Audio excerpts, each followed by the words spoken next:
The Consolation of Philosophy by Boethius.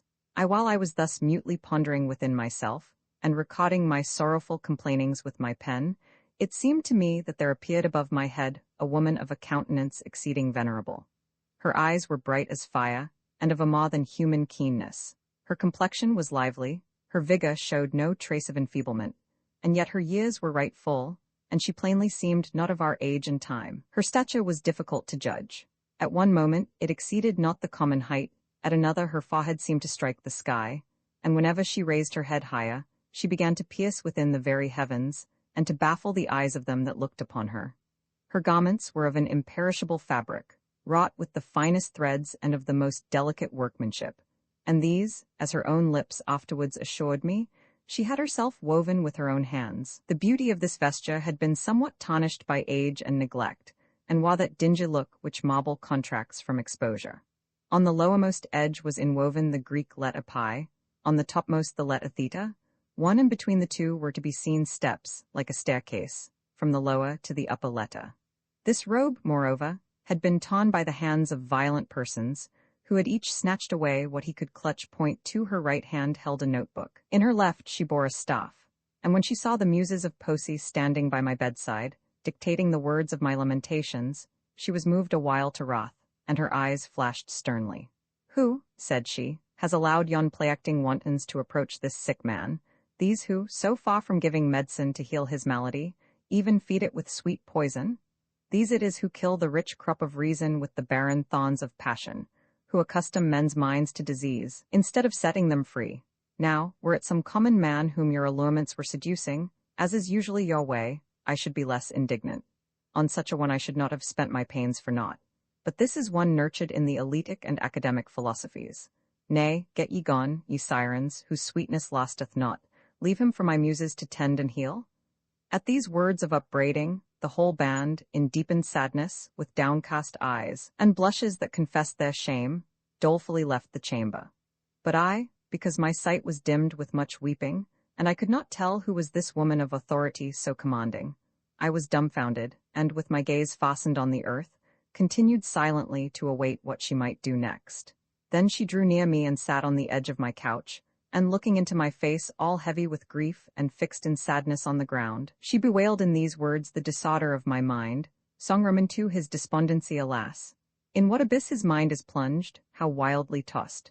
Still towards the outer night she sinks, her true light lost, as oft as, lashed tumultuously by earth-born blasts, care's waves rise high. Yet once he ranged the open heavens, the sun's bright pathway tracked, watched how the cold moon waxed and waned, nor rested, till there lacked to his wide ken no star that steers amid the maze of circling spheres. The causes why the blusterous winds vex ocean's tranquil face, whose hand doth turn the stable globe, or why his even race from out the ruddy east the sun unto the western waves doth run. What is it tempers cunningly? The placid hours of spring, so that it blossoms with the rose for earth's engarlanding, who loads the year's maturer prime with clustered grapes in autumn time. All this he knew, thus ever strove deep nature's law to guess. Now, reft of reason's light, he lies, and bonds his neck oppress, while by the heavy load constrained, his eyes to this dull earth are chained. Roman fa then said I, "True are thine admonishings, thou nurse of all excellence, nor can I deny the wonder of my fortune's swift career, yet it is this which chafes me the more cruelly in the recalling. For truly in adverse fortune the worst sting of misery is to have been happy." "Well," said she, "if thou art paying the penalty of a mistaken belief, thou canst not rightly impute the fault to circumstances. If it is the felicity which fortune gives that moves thee, mere name though it be, come reckon up with me how rich thou art in the number and weightiness of thy blessings.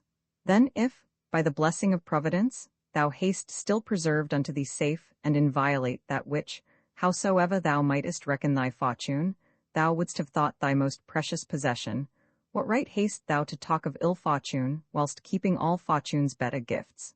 Yet Symmachus, thy wife's father, a man whose splendid character does honor to the human race, is safe and unharmed, and while he bewails thy wrongs, this rare nature, in whom wisdom and virtue are so nobly blended, is himself out of danger, a boon thou wouldst have been quick to purchase at the price of life itself. Thy wife yet lives, with her gentle disposition, her peerless modesty and virtue. This the epitome of all her graces, that she is the true daughter of her sire. She lives, I say, and for thy sake only preserves the breath of life, though she loathes it, and pines away in grief and tears for thy absence, wherein, if in naught else, I would allow some marring of thy felicity. What shall I say of thy sons and their consular dignity? How in them, so far as may be in youths of their age, the example of their fathers' and grandfathers' character shines out. Since then, the chief care of mortal man is to preserve his life, how happy art thou, couldst thou but recognize thy blessings, who possessest even now what no one doubts to be dearer than life. Wherefore, now dry thy tears. Fortune's hate hath not involved all thy dear ones. The stress of the storm that has assailed thee is not beyond measure intolerable, since there are anchors still holding firm, which suffer thee not to lack either consolation in the present or hope for the future. I pray that they still may hold. For while they still remain, however things may go, I shall ride out the storm, yet thou seest how much is shorn of the splendor of my fortunes. We are gaining a little ground, said she, if there is something in thy lot wherewith thou art not yet altogether discontented. But I cannot stomach thy daintiness when thou complainest with such violence of grief and anxiety, because thy happiness falls short of completeness. Why, who enjoys such settled felicity as not to have some quarrel with the circumstances of his lot? A troublous matter are the conditions of human bliss. Either they are never realized in full, or never stay permanently. One has abundant riches, but is shamed by his ignoble birth. Another is conspicuous for his nobility, but through the embarrassments of poverty would prefer to be obscure. A third, richly endowed with both, laments the loneliness of an unwedded life. Another, though happily married, is doomed to childlessness and nurses his wealth for a stranger to inherit. Yet another, blessed with children, mournfully bewails the misdeeds of son or daughter. Wherefore, it is not easy for anyone to be at perfect peace with the circumstances of his lot. There lurks in each several portion something which they who experience it not know nothing of, but which makes the sufferer wince. Besides, the more favored a man is by fortune, the more fastidiously sensitive is he, and unless all things answer to his whim, he is overwhelmed by the most trifling misfortunes, because utterly unschooled in adversity. So petty are the trifles which rob the most fortunate of perfect happiness. How many are there, dost thou imagine, who would think themselves nigh heaven, if but a small portion from the wreck of thy fortune should fall to them? This very place which thou callest exile is to them that dwell therein their native land. So true is it that nothing is wretched, but thinking makes it so, and conversely every lot is happy if borne with equanimity. Who is so blessed by fortune as not to wish to change his state, if once he gives rein to a rebellious spirit? With how many bitternesses is the sweetness of human felicity blent, and even if that sweetness seem to him to bring delight in the enjoying, yet he cannot keep it from departing when it will. How manifestly wretched, then, is the bliss of earthly fortune, which lasts not forever with those whose temper is equable, and can give no perfect satisfaction to the anxious-minded. Why then, ye children of mortality, seek ye from without that happiness whose seat is only within us? Error and ignorance bewilder you. I will show thee, in brief, the hinge on which perfect happiness turns. Is there anything more precious to thee than thyself? Nothing, thou wilt say. If then thou art master of thyself, thou wilt possess that which thou wilt never be willing to lose, and which fortune cannot take from thee, and that thou mayst see that happiness cannot possibly consist in these things which are the sport of chance. Reflect that, if happiness is the highest good of a creature living in accordance with reason, and if a thing which can in any wise be reft away is not the highest good, since that which cannot be taken away is better than it, it is plain that fortune cannot aspire to bestow happiness by reason of its instability. And besides, a man borne along by this transitory felicity must either know or not know its instability. If he knows not, how poor is a happiness which depends on the blindness of ignorance. If he knows it, he needs must fear to lose a happiness whose loss he believes to be possible. Wherefore, a never-ceasing fear suffers him not to be happy. Or does he count the possibility of this loss a trifling matter? Insignificant, then, must be the good whose loss can be borne so equably. And further, I know thee to be one settled in the belief that the souls of men certainly die not with them, and convinced thereof by numerous proofs. It is clear also that the felicity which fortune bestows is brought to an end with the death of the body. Therefore, it cannot be doubted but that, if happiness is conferred in this way, the whole human race sinks into misery when death brings the close of all. But if we know that many have sought the joy of happiness not through death only, but also through pain and suffering, how can life make men happy by its presence when it makes them not wretched by its loss? Song Roman for the golden mean who founded firm and sure, would ever live secure, in spite of storm and blast immovable and fast. Whoso would fain deride the ocean's threatening tide, his dwelling should not seek on sands or mountain peak. Upon the mountain's height, the storm winds wreak their spite, the shifting sands disdain their burden to sustain. Do thou these perils flee, fair though the prospect be, and fix thy resting place on some low rock's shore base. Then, though the tempests raw, seas thunder on the shore, thou in thy stronghold blessed and undisturbed shalt rest, live all thy days serene, and mock the heavens' spleen. But since my reasonings begin to work a soothing effect within thy mind, methinks I may resort to remedies somewhat stronger. Come, suppose, now, the gifts of fortune were not fleeting and transitory, what is there in them capable of ever becoming truly thine, or which does not lose value when looked at steadily and fairly weighed in the balance? Are riches, I pray thee, precious either through thy nature or in their own? What are they but mere gold and heaps of money? Yet these fine things show their quality better in the spending than in the hoarding, for I suppose 'tis plain that greed always makes men hateful, while liberality brings fame. But that which is transferred to another cannot remain in one's own possession. And if that be so, then money is only precious when it is given away, and by being transferred to others, ceases to be one's own. Again, if all the money in the world were heaped up in one man's possession, all others would be made poor. Sound fills the ears of many at the same time without being broken into parts, but your riches cannot pass to many without being lessened in the process. And when this happens, they must needs impoverish those whom they leave. How poor and cramped a thing, then, is riches, which more than one cannot possess as an unbroken whole, which falls not to any one man's lot without the impoverishment of everyone else. Or is it the glitter of gems that allures the eye? Yet, how rarely excellent soever may be their splendor, remember the flashing light is in the jewels, not in the man. Indeed, I greatly marvel at men's admiration of them, for what can rightly seem beautiful to a being endowed with life and reason, if it lack the movement and structure of life? And although such things do in the end take on them more beauty from their maker's care and their own brilliancy, still they in no wise merit your admiration, since their excellence is set at a lower grade than your own. Does the beauty of the fields delight you? Surely, yes, it is a beautiful part of a right beautiful whole. Fitly indeed do we at times enjoy the serene calm of the sea, admire the sky, the stars, the moon, the sun. Yet is any of these thy concern? Dost thou venture to boast thyself of the beauty of any one of them? Art thou decked with spring's flowers? Is it thy fertility that swelleth in the fruits of autumn? Why art thou moved with empty transports? Why embracest thou an alien excellence as thine own? Never will fortune make thine that which the nature of things has excluded from thy ownership. Doubtless, the fruits of the earth are given for the sustenance of living creatures. But if thou art content to supply thy wants so far as suffices nature, there is no need to resort to fortune's bounty. Nature is content with few things, and with a very little of these. If thou art minded to force superfluities upon her when she is satisfied, that which thou addest will prove either unpleasant or harmful. But now, thou thinkest it fine to shine in raiment of divers colors. Yet, if indeed there is any pleasure in the sight of such things, it is the texture or the artist's skill which I shall admire. Or perhaps it is a long train of servants that makes thee happy? Why, if they behave viciously, they are a ruinous burden to thy house, and exceeding dangerous to their own master. While if they are honest, how canst thou count other men's virtue in the sum of thy possessions? From all which 'tis plainly proved that not one of these things which thou reckonest in the number of thy possessions is really thine.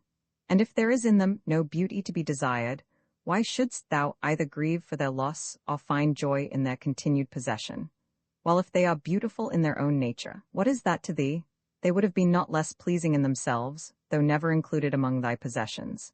For they derive not their preciousness from being counted in thy riches, but rather thou hast chosen to count them in thy riches, because they seem to thee precious. Then, what seek ye by all this noisy outcry about fortune? To chase away poverty, I ween, by means of abundance, and yet ye find the result just contrary. Why, this varied array of precious furniture needs more accessories for its protection. It is a true saying that they want most who possess most, and conversely, they want very little who measure their abundance by nature's requirements, not by the superfluity of vain display. Have ye no good of your own implanted within you, that ye seek your good in things external and separate? Is the nature of things so reversed, that a creature divine by right of reason can in no other way be splendid in his own eyes, save by the possession of lifeless chattels? Yet, while other things are content with their own, ye who in your intellect are godlike seek from the lowest of things adornment for a nature of supreme excellence, and perceive not how great a wrong ye do your Maker. His will was that mankind should excel all things on earth. Ye thrust down your worth beneath the lowest of things. For if that in which each thing finds its good is plainly more precious than that whose good it is, by your own estimation ye put yourselves below the vilest of things, when ye deem these vile things to be your good. Nor does this fall out undeservedly. Indeed, man is so constituted that he then only excels other things when he knows himself, but he is brought lower than the beasts if he lose this self-knowledge. For that other creatures should be ignorant of themselves is natural. In man it shows as a defect. How extravagant, then, is this error of yours, in thinking that anything can be embellished by adornments not its own. It cannot be, for if such accessories add any luster, it is the accessories that get the praise, while that which they veil and cover remains in its pristine ugliness. And again I say, that is no good which injures its possessor. Is this untrue? No, quite true, thou sayest. And yet riches have often hurt those that possessed them, since the worst of men, who are all the more covetous by reason of their wickedness, think none but themselves worthy to possess all the gold and gems the world contains. So thou, who now dreadest pike and sod, mightest have trolled a carol in the robber's face, hadst thou entered the road of life with empty pockets. O, wondrous blessedness of perishable wealth, whose acquisition robs thee of security. Song v. The former age too blessed the former age, their life who in the fields contented led, and still, by luxury unspoiled, on frugal acorns sparely fed. No skill was theirs the luscious grape with honey's sweetness to confuse, nor China's soft and sheeny silks tea and purple with brave Tyrian hues. The grass their wholesome couch, their drink the stream, their roof the pine's tall shade, not theirs to cleave the deep, nor seek in strange far lands the spoils of trade. The trump of war was heard not yet, nor soiled the fields by bloodshed's stain, for why should war's fierce madness arm when strife brought wound, but brought not gain? Ah, would our hearts might still return to following in those ancient ways. Alas, the greed of getting glows more fierce than Etna's fiery blaze. Woe, woe for him, or it was, who first gold's hidden star revealed, and perilous treasure trove, dug out the gems that fain would be concealed. Vi, what now shall I say of rank and power, whereby, because ye know not true power and dignity, ye hope to reach the sky? Yet, when rank and power have fallen to the worst of men, did ever an Etna, belching forth flame and fiery deluge, work such mischief?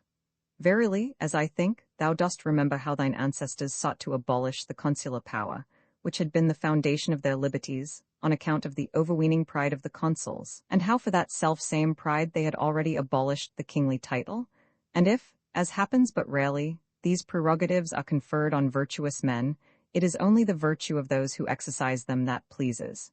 So it appears that honor cometh not to virtue from rank, but to rank from virtue. Look, too, at the nature of that power which ye find so attractive and glorious. Do ye never consider, ye creatures of earth, what ye are, and over whom ye exercise your fancied lordship? Suppose, now, that in the mouse tribe there should rise up one claiming rights and powers for himself above the rest, would ye not laugh consumedly? Yet if thou lookest to his body alone, what creature canst thou find more feeble than man, who oftentimes is killed by the bite of a fly, or by some insect creeping into the inner passage of his system? Yet what rights can one exercise over another, save only as regards the body, and that which is lower than the body, I mean fortune? What? Wilt thou bind with thy mandates the free spirit? Canst thou force from its due tranquillity the mind that is firmly composed by reason?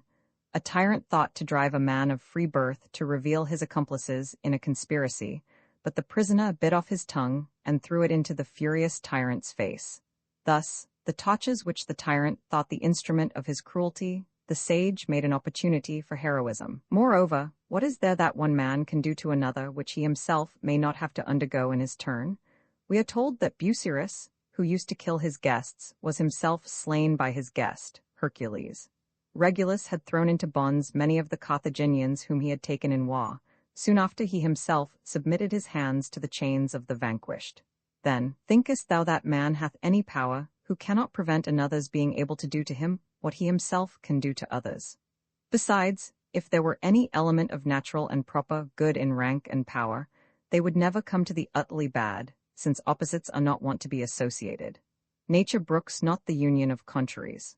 So, seeing there is no doubt that wicked wretches are oftentimes set in high places, it is also clear that things which suffer association with the worst of men cannot be good in their own nature. Indeed, this judgment may with some reason be passed concerning all the gifts of fortune, which fall so plentifully to all the most wicked. This ought also to be considered here, I think. No one doubts a man to be brave in whom he has observed a brave spirit residing. It is plain that one who is endowed with speed is swift-footed. So also music makes men musical, the healing art physicians, rhetoric public speakers. For each of these has naturally its own proper working. There is no confusion with the effects of contrary things, nay, even of itself it rejects what is incompatible. And yet wealth cannot extinguish insatiable greed, nor has power ever made him master of himself, whom vicious lusts kept bound in indissoluble fetters. Dignity conferred on the wicked not only fails to make them worthy, but contrarily reveals and displays their unworthiness. Why does it so happen? Because you take pleasure in calling by false names things whose nature is quite incongruous thereto, by names which are easily proved false by the very effects of the things themselves.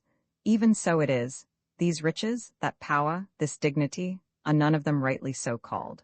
Finally, we may draw the same conclusion concerning the whole sphere of fortune, within which there is plainly nothing to be truly desired, nothing of intrinsic excellence, for she neither always joins herself to the good, nor does she make good men of those to whom she is united.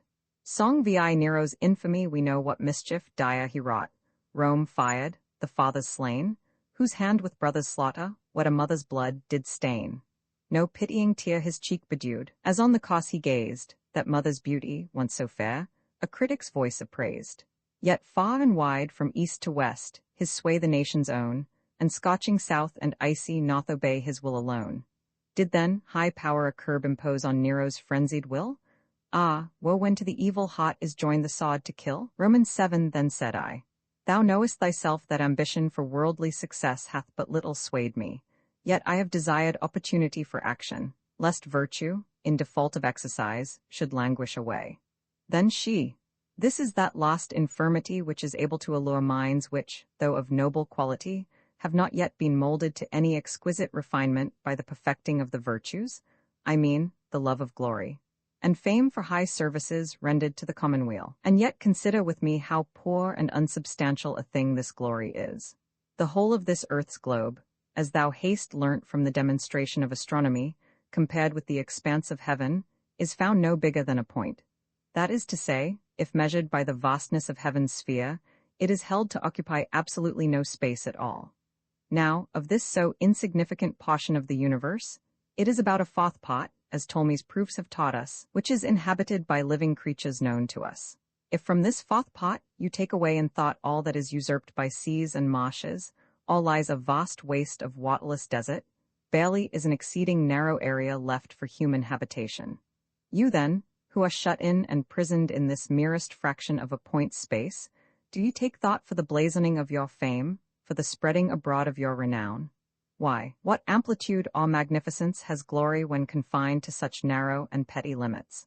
Besides, the straitened bounds of this scant dwelling place are inhabited by many nations differing widely in speech, in usages, in mode of life. To many of these, from the difficulty of travel, from diversities of speech, from want of commercial intercourse, the fame not only of individual men, but even of cities, is unable to reach. Why, in Cicero's days, as he himself somewhere points out, the fame of the Roman Republic had not yet crossed the Caucasus, and yet by that time her name had grown formidable to the Parthians and other nations of those parts. Seest thou, then, how narrow, how confined, is the glory ye take pains to spread abroad and extend?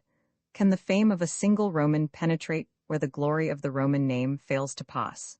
Moreover, the customs and institutions of different races agree not together, so that what is deemed praiseworthy in one country is thought punishable in another. Wherefore, if any love the applause of fame, it shall not profit him to publish his name among many peoples. Then, Each must be content to have the range of his glory limited to his own people. The splendid immortality of fame must be confined within the bounds of a single race. Once more, how many of high renown in their own times have been lost in oblivion for want of a record? Indeed, of what avail are written records even, which, with their authors, are overtaken by the dimness of age after a somewhat longer time? But ye, when ye think on future fame, fancy it an immortality that ye are begetting for yourselves. Why, if thou scannest the infinite spaces of eternity, what room hast thou left for rejoicing in the durability of thy name? Verily, if a single moment's space be compared with 10,000 years, it has a certain relative duration, however little, since each period is definite. But this same number of years, aye, and a number many times as great, cannot even be compared with endless duration, for indeed, finite periods may in a sort be compared one with another, but a finite and an infinite never. So it comes to pass that fame, though it extend to ever so wide a space of years, if it be compared to never-lessening eternity, seems not short-lived merely, but altogether nothing. But as for you, ye know not how to act aright, unless it be to caught the popular breeze, and win the empty applause of the multitude. Nay, ye abandon the superlative worth of conscience and virtue, and ask a recompense from the poor words of others. Let me tell thee how wittily one did mock the shallowness of this sort of arrogance. A certain man assailed one who had put on the name of philosopher as a cloak to pride and vainglory, not for the practice of real virtue, and added, Now shall I know if thou art a philosopher if thou bearest reproaches calmly and patiently. The other for a while affected to be patient, and having endured to be abused, cried out derisively, Now, do you see that I am a philosopher? The other, with biting sarcasm, retorted, I should have hadst thou held thy peace.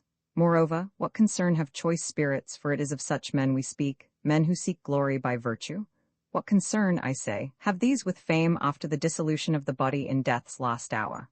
For if men die wholly, which our reasonings forbid us to believe, there is no such thing as glory at all, since he to whom the glory is said to belong is altogether non-existent.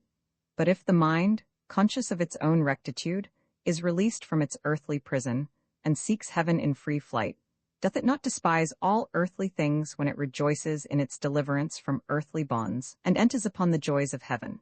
Song Romans 7 Glory may not last, oh, let him, who pants for glory's guerdon, deeming glory all in all, look and see how wide the heaven expandeth, earth's enclosing bounds how small. Shame it is if your proud swelling glory may not fill this narrow room. Why then, strive so vainly, O ye proud ones, to escape your mortal doom? Though your name, to distant regions bruited, awe the earth be widely spread, though full many a lofty-sounding title on your house its lustre shed, death at all this pomp and glory spurneth when his hour draweth nigh, shrouds alike th exalted and the humble, levels lowest and most high. Where are now the bones of stanch Fabricius? Brutus, Cato? Where are they? Lingering fame, with a few graven letters, doth their empty name display. But to know the great dead is not given from a gilded name alone. Nay, ye all alike must lie forgotten. 'Tis not you that fame makes known. Fondly do ye deem life's little hour lengthened by fame's mortal breath. There but waits you, when this too is taken, at the last a second death. Roman 8. But that thou mayst not think that I wage implacable warfare against fortune, I own there is a time when the deceitful goddess serves men well. I mean when she reveals herself, uncovers her face, and confesses her true character. Perhaps thou dost not yet grasp my meaning. Strange is the thing I am trying to express, and for this cause I can scarce find words to make clear my thought. For truly I believe that ill fortune is of more use to men than good fortune. For good fortune, when she wears the guise of happiness, and most seems to caress, is always lying. Ill fortune is always truthful, since, in changing, she shows her inconstancy. The one deceives, the other teaches. The one enchains the minds of those who enjoy her favor by the semblance of delusive good, the other delivers them by the knowledge of the frail nature of happiness.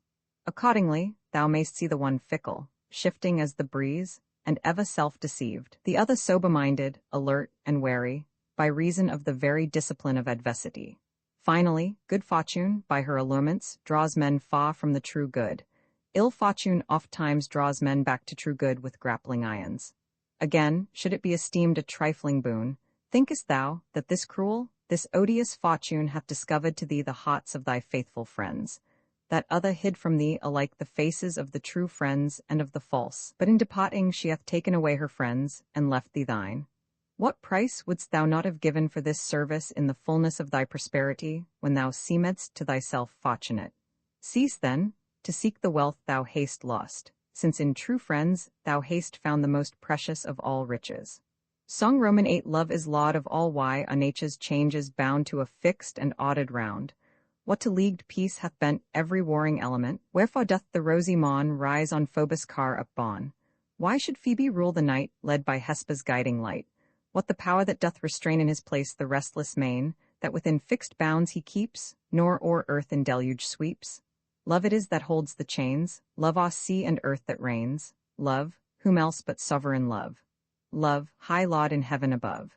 Yet should he his care remit, all that now so close is knit in sweet love and holy peace, would no more from conflict cease, but with strife's rude shock and jar all the world's fair fabric mar.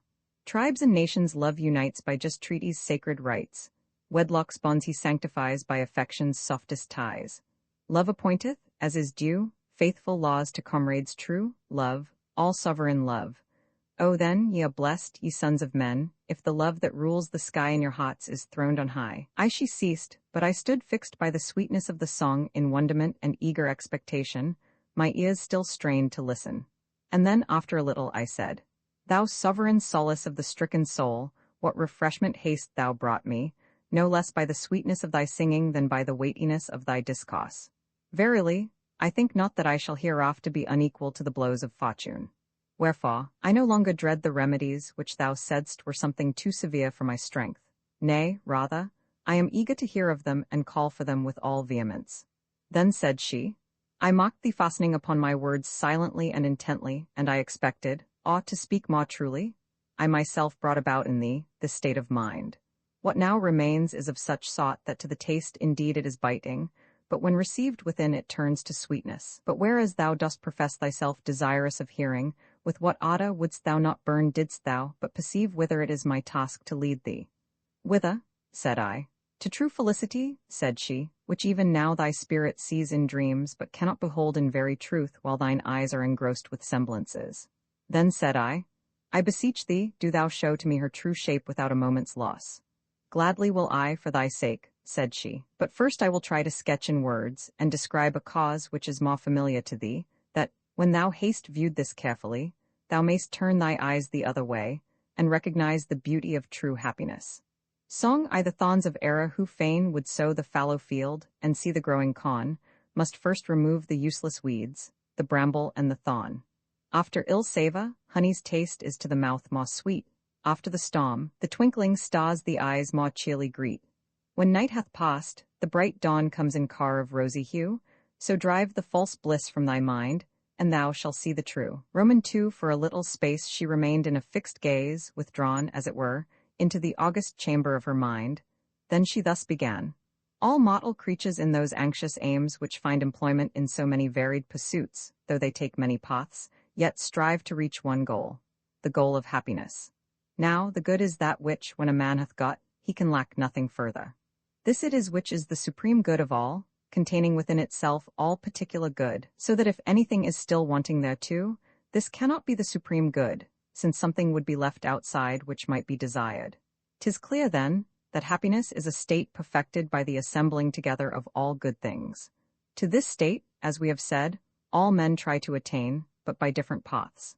For the desire of the true good is naturally implanted in the minds of men, only error leads them aside out of the way in pursuit of the false. Some, deeming it the highest good to want for nothing, spare no pains to attain affluence. Others, judging the good to be that to which respect is most worthily paid, strive to win the reverence of their fellow citizens by the attainment of official dignity. Some there are who fix the chief good in supreme power. These either wish themselves to enjoy sovereignty, or try to attach themselves to those who have it. Those, again, who think renown to be something of supreme excellence, are in haste to spread abroad the glory of their name, either through the arts of war or of peace. A great many measure the attainment of good by joy and gladness of heart. These think it the height of happiness to give themselves over to pleasure. Others there are, again, who interchange the ends and means one with the other in their aims.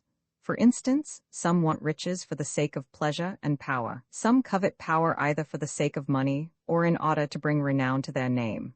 So it is on these ends, then, that the aim of human acts and wishes is centered, and on others like to these. For instance, noble birth and popularity, which seem to compass a certain renown, wife and children, which are sought for the sweetness of their possession. While as for friendship, the most sacred kind indeed is counted in the category of virtue, not of fortune, but other kinds are entered upon for the sake of power or of enjoyment. And as for bodily excellences, it is obvious that they are to be ranged with the above. For strength and stature surely manifest power, beauty and fleetness of foot bring celebrity, health brings pleasure. It is plain, then, that the only object sought for in all these ways is happiness. For that which each seeks in preference to all else, that is in his judgment the supreme good, and we have defined the supreme good to be happiness. Therefore, that state which each wishes in preference to all others is in his judgment happy. Thou hast, then, set before thine eyes something like a scheme of human happiness: wealth, rank, power, glory, pleasure. Now Epicurus, from a sole regard to these considerations, with some consistency, concluded the highest good to be pleasure, because all the other objects seem to bring some delight to the soul. But to return to human pursuits and aims. Man's mind seeks to recover its proper good, in spite of the mistiness of its recollection, but, like a drunken man, knows not by what path to return home. Think you they are wrong who strive to escape want? Nay, truly there is nothing which can so well complete happiness as a state abounding in all good things, needing nothing from outside, but wholly self-sufficing. Do they fall into error who deem that which is best to be also best deserving to receive the homage of reverence? Not at all. That cannot possibly be vile and contemptible, to attain which the endeavors of nearly all mankind are directed. Then, is power not to be reckoned in the category of good? Why, can that which is plainly more efficacious than anything else be esteemed a thing feeble and void of strength? Or is renown to be thought of no account? Nay, it cannot be ignored that the highest renown is constantly associated with the highest excellence. And what need is there to say that happiness is not haunted by care and gloom, nor exposed to trouble and vexation, since that is a condition we ask of the very least of things, from the possession and enjoyment of which we expect delight. So then, these are the blessings men wish to win. They want riches, rank, sovereignty, glory, pleasure, because they believe that by these means they will secure independence, reverence, power, renown, and joy of heart. Therefore, it is the good which men seek by such divers causes, and herein is easily shown the might of nature's power, since, although opinions are so various and discordant, yet they agree in cherishing good as the end. Song Roman 2, the bent of nature, how the might of nature sways all the world in ordered ways, how resistless laws control each least portion of the whole. Fain would I in sounding verse on my pliant strings rehearse. Lo, the lion captive ta'en meekly wears his gilded chain. Yet though he by hand be fed, though a master's whip he dread, if but once the taste of gaw wet his cruel lips once more, straight his slumbering fierceness wakes, with one raw his bonds he breaks, and first wreaks his vengeful foss on his trainer's mangled coss. And the woodland songster, pent in forlorn imprisonment, though a mistress lavish care store of honeyed sweets prepare. Yet, if in his narrow cage, as he hops from bar to bar, he should spy the woods afar, cool with sheltering foliage, all these dainties he will spurn, to the woods his heart will turn. Only for the woods he longs, pipes the woods in all his songs. To rude foss the sapling bends, while the hand its pressure lends. If the hand its pressure slack, straight the supple wood springs back. Phoebus in the western main sinks, but swift his car again, by a secret path is borne to the wonted gates of Mon. Thus are all things seen to yearn in due time for due return, and no aught of fixed may stay, save which in th appointed way joins the end to the beginning, in a steady cycle spinning. Roman 3 Ye, too, creatures of earth, have some glimmering of your origin, however faint, and though in a vision dim and clouded, yet in some wise, notwithstanding, ye discern the true end of happiness, and so the aim of nature leads you thither, to that true good, while error in many forms leads you astray therefrom. For reflect whether men are able to win happiness by those means through which they think to reach the proposed end. Truly, if either wealth, rank, or any of the rest bring with them anything of such sort as seems to have nothing wanting to it that is good, we, too, acknowledge that some are made happy by the acquisition of these things. But if they are not able to fulfill their promises, and, moreover, lack many good things, is not the happiness men seek in them clearly discovered to be a false show? Therefore do I first ask thee thyself, who but lately wert living in affluence, amid all that abundance of wealth, Was thy mind never troubled in consequence of some wrong done to thee? Nay, said I cannot ever remember a time when my mind was so completely at peace as not to feel the pang of some uneasiness. Was it not because either something was absent which thou wouldst not have absent, or present which thou wouldst have away? Yes, said I. Then thou didst want the presence of the one, the absence of the other. Admitted. But a man lacks that of which he is in want. He does, and he who lacks something is not in all points self-sufficing. No, certainly not, said I. So wert thou then, in the plenitude of thy wealth, supporting this insufficiency? I must have been.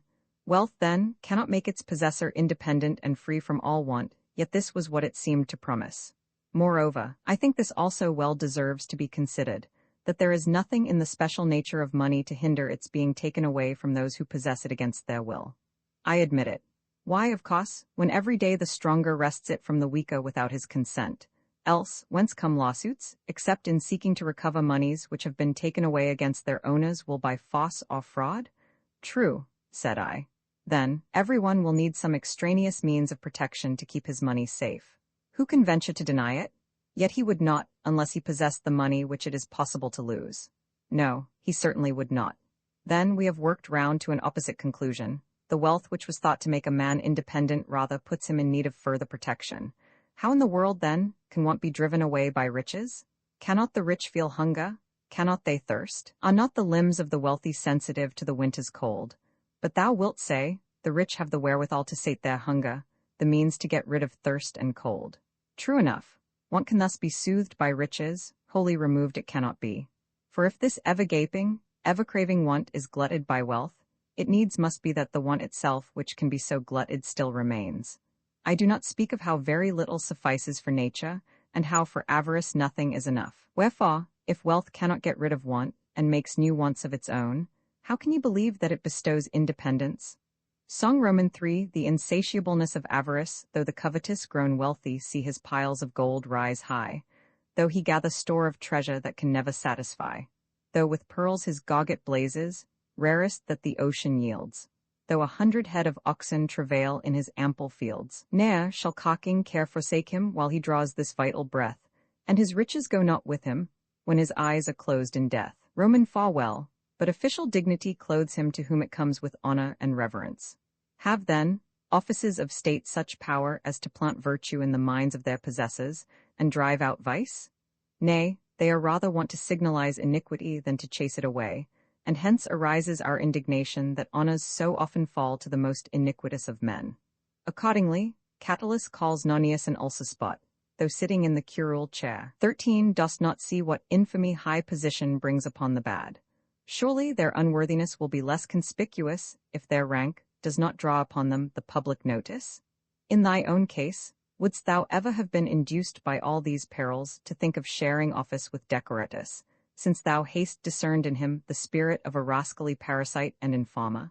No, we cannot deem men worthy of reverence on account of their office, whom we deem unworthy of the office itself. But didst thou see a man endued with wisdom, couldst thou suppose him not worthy of reverence, nor of that wisdom with which he was endued? No, certainly not. There is in virtue a dignity of her own which she forthwith passes over to those to whom she is united.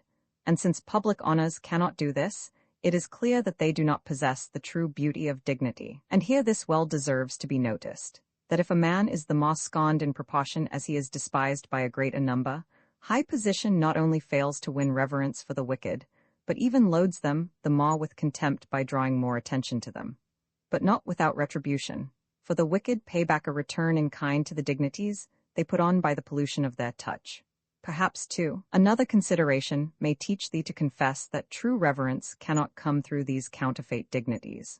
It is this: if one who had been many times consul chanced to visit barbaric lands, would his office win him the reverence of the barbarians? And yet, if reverence were the natural effect of dignities, they would not forego their proper function in any part of the world, even as fire never anywhere fails to give forth heat. But since this effect is not due to their own efficacy, but is attached to them by the mistaken opinion of mankind, they disappear straightway when they are set before those who do not esteem them dignities. Thus the case stands with foreign peoples. But does their repute lost forever, even in the land of their origin? Why, the prefecture, which was once a great power, is now an empty name, a burden merely on the Senate as fortune. The commissioner of the public corn supply was once a personage. Now what is more contemptible than this office? For, as we said just now, that which hath no true comeliness of its own now receives, now loses, lustre at the caprice of those who have to do with it. So then, if dignities cannot win men reverence, if they are actually sullied by the contamination of the wicked, if they lose their splendor through time's changes, if they come into contempt merely for lack of public estimation, what precious beauty have they in themselves, much less to give to others? Song Roman for disgrace of honors conferred by a tyrant, though royal purple soothes his pride, and snowy pearls his neck adorn, Nero in all his riot lives the mock of universal scorn. Yet he on reverend heads conferred inglorious honors of the state. Shall we then deem them truly blessed whom such preferment hath made great? Well then, does sovereignty and the intimacy of kings prove able to confer power? Why, surely does not the happiness of kings endure forever? And yet antiquity is full of examples, and these days also, of kings whose happiness has turned into calamity. How glorious a power, which is not even found effectual for its own preservation. But if happiness has its source in sovereign power, is not happiness diminished, and misery inflicted in its stead, in so far as that power falls short of completeness? Yet, however widely human sovereignty be extended, there must still be more peoples left, over whom each several king holds no sway. Now, at whatever point the power on which happiness depends ceases, here powerlessness steals in and makes wretchedness. So, by this way of reckoning, there must needs be a balance of wretchedness in the lot of the king. The tyrant who had made trial of the perils of his condition figured the fears that haunt a throne under the image of a sword hanging over a man's head. 1 For what sort of power, then, is this which cannot drive away the gnawings of anxiety, or shun the stings of terror? Fain would they themselves have lived secure, but they cannot. Then they boast about their power. Dost thou count him to possess power, whom thou cease to wish what he cannot bring to pass? Dost thou count him to possess power who encompasses himself with a bodyguard, who fears those he terrifies more than they fear him, who, to keep up the semblance of power, is himself at the mercy of his slaves? Need I say anything of the friends of kings, when I show royal dominion itself so utterly and miserably weak? Why, oft-times the royal power in its plenitude brings them low, oft-times involves them in its fall. Nero drove his friend and preceptor, Seneca, to the choice of the manner of his death. Antoninus exposed Papininus, who was long powerful at court, to the sods of the soldiery. Yet each of these was willing to renounce his power. Seneca tried to surrender his wealth also to Nero, and go into retirement, but neither achieved his purpose. When they tottered, their very greatness dragged them down.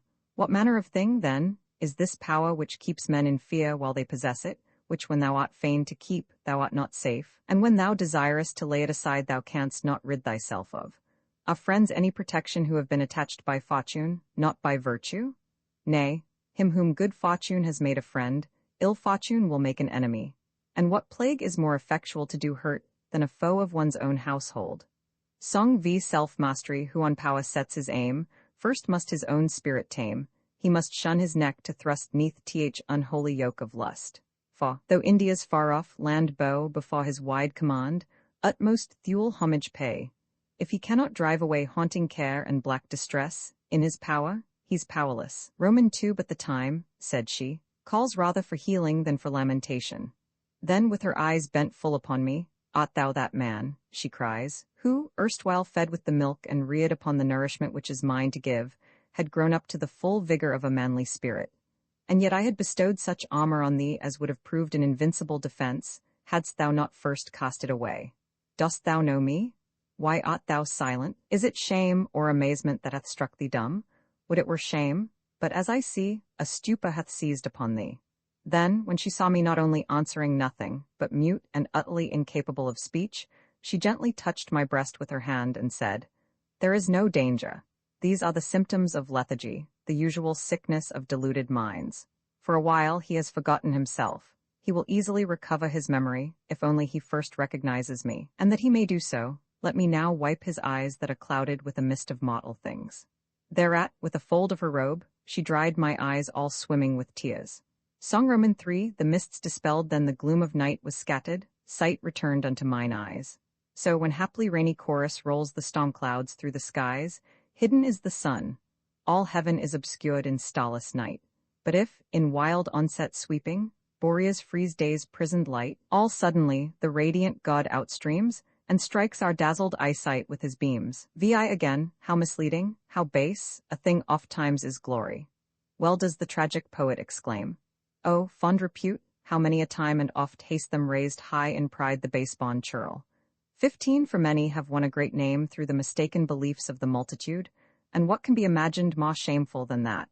Nay, they who are praised falsely must needs themselves blush at their own praises. And even when praise is won by merit still, how does it add to the good conscience of the wise man who measures his good not by popular repute, but by the truth of inner conviction? And if at all it does seem a fair thing to get this same renown spread abroad, it follows that any failure so to spread it is held foul. But if, as I set forth but now, there must needs be many tribes and peoples, whom the fame of any single man cannot reach, it follows that he whom thou esteemest glorious seems all inglorious in a neighboring quarter of the globe. As to popular favor, I do not think it even worthy of mention in this place, since it never cometh of judgment, and never lasteth steadily. Then, again, who does not see how empty, how foolish, is the fame of noble birth? Why, if the nobility is based on renown, the renown is another's. For truly, nobility seems to be a sort of reputation coming from the merits of ancestors. But if it is the praise which brings renown, of necessity it is they who are praised that are famous. Wherefore, the fame of another clothes thee not with splendor if thou hast none of thine own. So, if there is any excellence in nobility of birth, methinks it is this alone, that it would seem to impose upon the nobly born the obligation not to degenerate from the virtue of their ancestors. Song vi true nobility all men are of one kindred stock, though scattered far and wide, for one is father of us all, one doth for all provide. He gave the sun his golden beams, the moon her silver horn, he set mankind upon the earth as stars the heavens adorn. He shut a soul, a heaven-born soul, within the body's frame, the noble origin he gave each mortal wight may claim. Why boast ye then, so loud of race and high ancestral line? If ye behold your being's sauce, and God's supreme design, none is degenerate, none base, unless by taint of sin and cherished vice, he foully stain his heavenly origin. Romans 7, then, what shall I say of the pleasures of the body? The lust thereof is full of uneasiness, the sating of repentance. What sicknesses, what intolerable pains, are they wont to bring on the bodies of those who enjoy them? The fruits of iniquity, as it were? Now, what sweetness the stimulus of pleasure may have I do not know. But that the issues of pleasure are painful everyone may understand who chooses to recall the memory of his own fleshly lusts. Nay, if these can make happiness, there is no reason why the beasts also should not be happy, since all their efforts are eagerly set upon satisfying the bodily wants. I know, indeed, that the sweetness of wife and children should be right comely, yet only too true to nature is what was said of one, that he found in his sons his tormentors. And how galling such a contingency would be, I must needs put thee in mind, since thou hast never in any wise suffered such experiences, nor ought thou now under any uneasiness. In such a case, I agree with my servant Euripides, who said that a man without children was fortunate in his misfortune. 16 Song Romans 7 Pleasures sting. This is the way of pleasure. She stings them that despoil her, and like the winged toiler who's lost her honeyed treasure, she flies, but leaves her smart deep rankling in the heart. Roman 8 It is beyond doubt, then, that these paths do not lead to happiness. They cannot guide anyone to the promised goal. Now, I will very briefly show what serious evils are involved in following them. Just consider. Is it thy endeavor to heap up money? Why, thou must wrest it from its present possessor. Art thou minded to put on the splendor of official dignity? Thou must beg from those who have the giving of it. Thou who covetest to outvie others in honor must lower thyself to the humble posture of petition. Dost thou long for power? Thou must face perils, for thou wilt be at the mercy of thy subjects' plots. Is glory thy aim? Thou art lured on through all manner of hardships, and there is an end to thy peace of mind. Art fain to lead a life of pleasure. Yet who does not scorn and contemn one who is the slave of the weakest and vilest of things, the body? Again, on how slight and perishable a possession do they rely who set before themselves bodily excellences? Can ye ever surpass the elephant in bulk, or the bull in strength? Can ye excel the tiger in swiftness? Look upon the infinitude, the solidity, the swift motion of the heavens, and for once cease to admire things mean and worthless. And yet the heavens are not so much to be admired on this account as for the reason which guides them. Then, how transient is the luster of beauty? How soon gone, more fleeting than the fading bloom of spring flowers.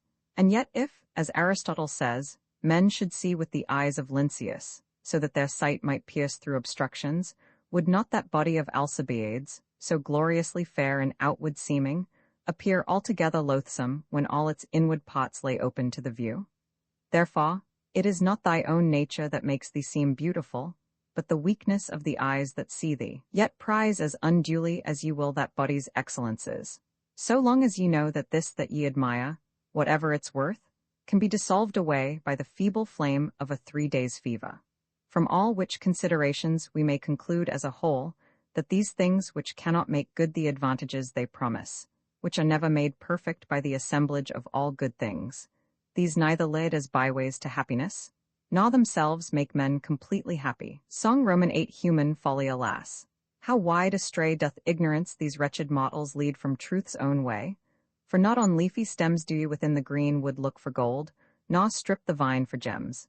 Your nets ye do not spread upon the hilltops, that the groaning bog with fish be furnished. If ye are fain to chase the bounding goat, ye sweep not in vain search the ocean's ruffled face.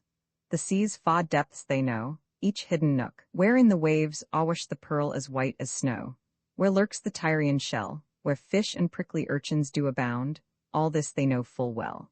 But not to know or care where hidden lies the good all hearts desire, this blindness they can bear, with gaze on earth low bent, they seek for that which reacheth far beyond the starry firmament. What curse shall I call down on hearts so dull?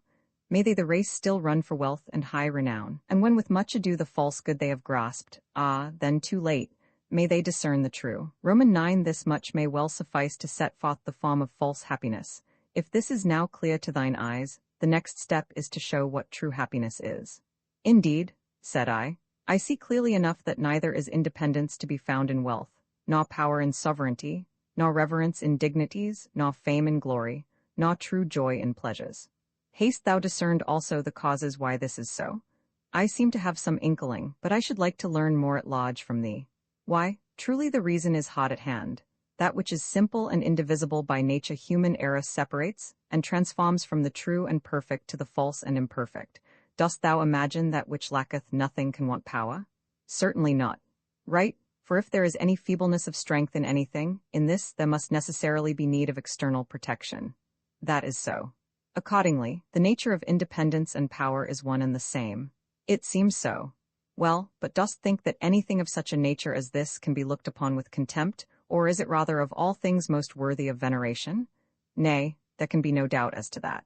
Let us, then, add reverence to independence and power, and conclude these three to be one. We must if we will acknowledge the truth. Thinkest thou, then, this combination of qualities to be obscure and without distinction, or rather famous in all renown? Just consider, can that want renown which has been agreed to be lacking in nothing, to be supreme in power, and right worthy of honor, for the reason that it cannot bestow this upon itself, and so comes to appear somewhat poor in esteem? I cannot but acknowledge that, being what it is, this union of qualities is also right famous. It follows, then, that we must admit that renown is not different from the other three. It does, said I. That, then, which needs nothing outside itself, which can accomplish all things in its own strength, which enjoys fame and compels reverence, must not this evidently be also fully crowned with joy? In sooth, I cannot conceive, said I, how any sadness can find entrance into such a state, wherefore I must needs acknowledge it full of joy, at least, if our former conclusions are to hold. Then, for the same reasons, this also is necessary, that independence, power, renown, reverence, and sweetness of delight are different only in name, but in substance differ no wise one from the other. It is, said I, this then which is one and simple by nature, human perversity separates and, in trying to win a pot of that which has no pots, fails to attain not only that portion, since there are no portions, but also the whole, to which it does not dream of aspiring. How so? Said I. He who, to escape want, seeks riches, gives himself no concern about power. He prefers a mean and low estate and also denies himself many pleasures dear to nature to avoid losing the money which he has gained. But at this rate, he does not even attain to independence. A weakling void of strength, vexed by distresses, mean and despised and buried in obscurity. He, again, who thirsts alone for power squanders his wealth, despises pleasure, and thinks fame and rank alike worthless without power. but thou seest in how many ways his state also is defective. Sometimes it happens that he lacks necessaries, that he is gnawed by anxieties, and, since he cannot rid himself of these inconveniences, even ceases to have that power which was his whole end and aim. In like manner may we cast up the reckoning in case of rank, of glory, or of pleasure. For since each one of these severally is identical with the rest, whosoever seeks any one of them without the others does not even lay hold of that one which he makes his aim. Well, said I, what then? Suppose anyone desire to obtain them together, he does indeed wish for happiness as a whole, but will he find it in these things which, as we have proved, are unable to bestow what they promise? Nay, by no means, said I. Then, happiness must certainly not be sought in these things which severally are believed to afford someone of the blessings most to be desired. They must not, I admit. No conclusion could be more true. So then, the form and the causes of false happiness are set before thine eyes. Now turn thy gaze to the other side, there thou wilt straightway see the true happiness I promised. Yea, indeed, 'tis plain to the blind, said I. Thou didst point it out even now in seeking to unfold the causes of the false. For unless I am mistaken, that is true and perfect happiness, which crowns one with the union of independence, power, reverence, renown, and joy. And to prove to thee with how deep an insight I have listened, since all these are the same, that which can truly bestow one of them I know to be without doubt full and complete happiness. Happy art thou, my scholar, in this thy conviction. Only one thing shouldst thou add. What is that? Said I. Is there aught, thinkest thou, amid these mortal and perishable things which can produce a state such as this? Nay, surely not, and this thou hast so amply demonstrated that no word more is needed. Well then, these things seem to give to mortals shadows of the true good, or some kind of imperfect good, but the true and perfect good they cannot bestow. Even so, said I. Since, then, thou hast learnt what that true happiness is, and what men falsely call happiness, it now remains that thou shouldst learn from what source to seek this. Yes, to this I have long been eagerly looking forward. Well, since, as Plato maintains 17 in the Timaeus, we ought even in the most trivial matters to implore the divine protection, what thinkest thou should we now do in order to deserve to find the seat of that highest good? We must invoke the Father of all things, said I, for without this no enterprise sets out from a right beginning. Thou sayest well, said she, and forthwith lifted up her voice and sang, Song Roman 9 Invocation, 18 Maker of earth and sky, from age to age who rul'st the world by reason, at whose word time issues from eternity's abyss, to all that moves the source of movement, fixed thyself and moveless.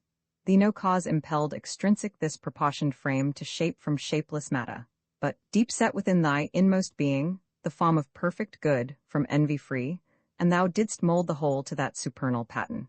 Beauteous the world in thee thus imaged, being thyself most beautiful. So thou the work didst fashion in that fair likeness, bidding it put on perfection through the exquisite perfectness of every part's contrivance. Thou dost bind the elements in balanced harmony, so that the hot and cold, the moist and dry, contend not, nor the pure fire leaping up escape, or weight of waters whelm the earth. Thou joinest and diffusest through the whole, linking accordantly its several parts, a soul of threefold nature, moving all. This, cleft in twain, and in two circles gathered, speeds in a path that on itself returns, encompassing mind's limits and conforms the heavens to her true semblance. Lesser souls and lesser lives by a like ordinance thou sendest forth, each to its starry car affixing, and dost strew them far and wide o'er earth and heaven. These by a law benign thou biddest turn again, and render back to thee their fires. O, grant, Almighty Father, grant us on reason's wing to soar aloft to heaven's exalted height, grant us to see the fount of good, grant us, the true light found, to fix our steadfast eyes in vision clear on thee. Disperse the heavy mists of earth, and shine in thine own splendor, for thou art the true serenity and perfect rest of every pious soul. To see thy face, the end and the beginning, one the guide, the traveler, the pathway, and the goal. Since now thou hast seen what is the form of the imperfect good, and what the form of the perfect also, methinks I should next show in what manner this perfection of felicity is built up. And here I conceive it proper to inquire, first, whether any excellence, such as thou hast lately defined, can exist in the nature of things, lest we be deceived by an empty fiction of thought to which no true reality answers. But it cannot be denied that such does exist, and is, as it were, the source of all things good. For everything which is called imperfect is spoken of as imperfect by reason of the privation of some perfection. So it comes to pass that, whenever imperfection is found in any particular, there must necessarily be a perfection in respect of that particular also. For were there no such perfection, it is utterly inconceivable how that so-called imperfection should come into existence. Nature does not make a beginning with things mutilated and imperfect. She starts with what is whole and perfect, and falls away later to these feeble and inferior productions. So if there is, as we showed before, a happiness of a frail and imperfect kind, it cannot be doubted but there is also a happiness substantial and perfect. Most true is thy conclusion, and most sure, said I. Next to consider where the dwelling place of this happiness may be. The common belief of all mankind agrees that God, the supreme of all things, is good. For since nothing can be imagined better than God, how can we doubt him to be good than whom there is nothing better? Now, reason shows God to be good in such wise as to prove that in him is perfect good. For were it not so, he would not be supreme of all things. For there would be something else more excellent, possessed of perfect good, which would seem to have the advantage in priority and dignity, since it has clearly appeared that all perfect things are prior to those less complete. Wherefore, lest we fall into an infinite regression, we must acknowledge the supreme God to be full of supreme and perfect good. But we have determined that true happiness is the perfect good. Therefore true happiness must dwell in the supreme deity. I accept thy reasonings, said I. They cannot in any wise be disputed. But come, see how strictly and incontrovertibly thou mayst prove this our assertion that the supreme Godhead hath fullest possession of the highest good. In what way, pray? Said I. Do not rashly suppose that he who is the Father of all things hath received that highest good of which he is said to be possessed either from some external source, or hath it as a natural endowment in such sort that thou mightest consider the essence of the happiness possessed, and of the God who possesses it, distinct and different. For if thou deemest it received from without, thou mayst esteem that which gives more excellent than that which has received, but him we most worthily acknowledge to be the most supremely excellent of all things. If, however, it is in him by nature, yet is logically distinct, the thought is inconceivable, since we are speaking of God, who is supreme of all things.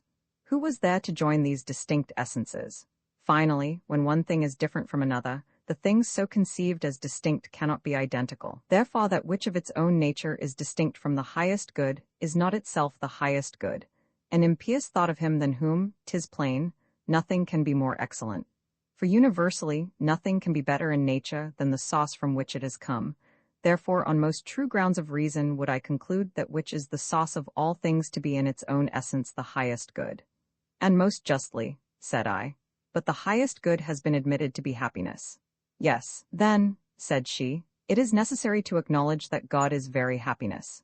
Yes, said I cannot gainsay my former admissions, and I see clearly that this is a necessary inference therefrom. Reflect, also, said she, whether the same conclusion is not further confirmed by considering that there cannot be two supreme goods distinct one from the other. For the goods which are different clearly cannot be severally each what the other is, wherefore neither of the two can be perfect, since to either the other is wanting. But since it is not perfect, it cannot manifestly be the supreme good. By no means, then, can goods which are supreme be different one from the other. But we have concluded that both happiness and God are the supreme good. Wherefore that which is highest divinity must also itself necessarily be supreme happiness. No conclusion, said I, could be truer to fact, nor more soundly reasoned out, nor more worthy of God. Then further, said she, just as geometricians are wont to draw inferences from their demonstrations to which they give the name deductions, so will I add here a sort of corollary. For since men become happy by the acquisition of happiness, while happiness is very godship, it is manifest that they become happy by the acquisition of godship. But as by the acquisition of justice men become just, and wise by the acquisition of wisdom, so by parity of reasoning by acquiring godship they must of necessity become gods. So every man who is happy is a god, and though in nature God is one only, yet there is nothing to hinder that very many should be gods by participation in that nature. A fair conclusion and a precious, said I, deduction or corollary, by whichever name thou wilt call it. And yet, said she, not one whit fairer than this which reason persuades us to add. Why, what? Said I. Why, seeing happiness has many particulars included under it, should all these be regarded as forming one body of happiness, as it were, made up of various parts, or is there some one of them which forms the full essence of happiness, while all the rest are relative to this? I would thou wouldst unfold the whole matter to me at large. We judge happiness to be good, do we not? Yea, the supreme good. And this superlative applies to all, for this same happiness is adjudged to be the completest independence, the highest power, reverence, renown, and pleasure. What then?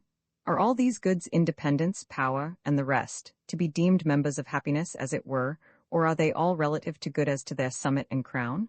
I understand the problem, but I desire to hear how thou wouldst solve it. Well then, listen to the determination of the matter.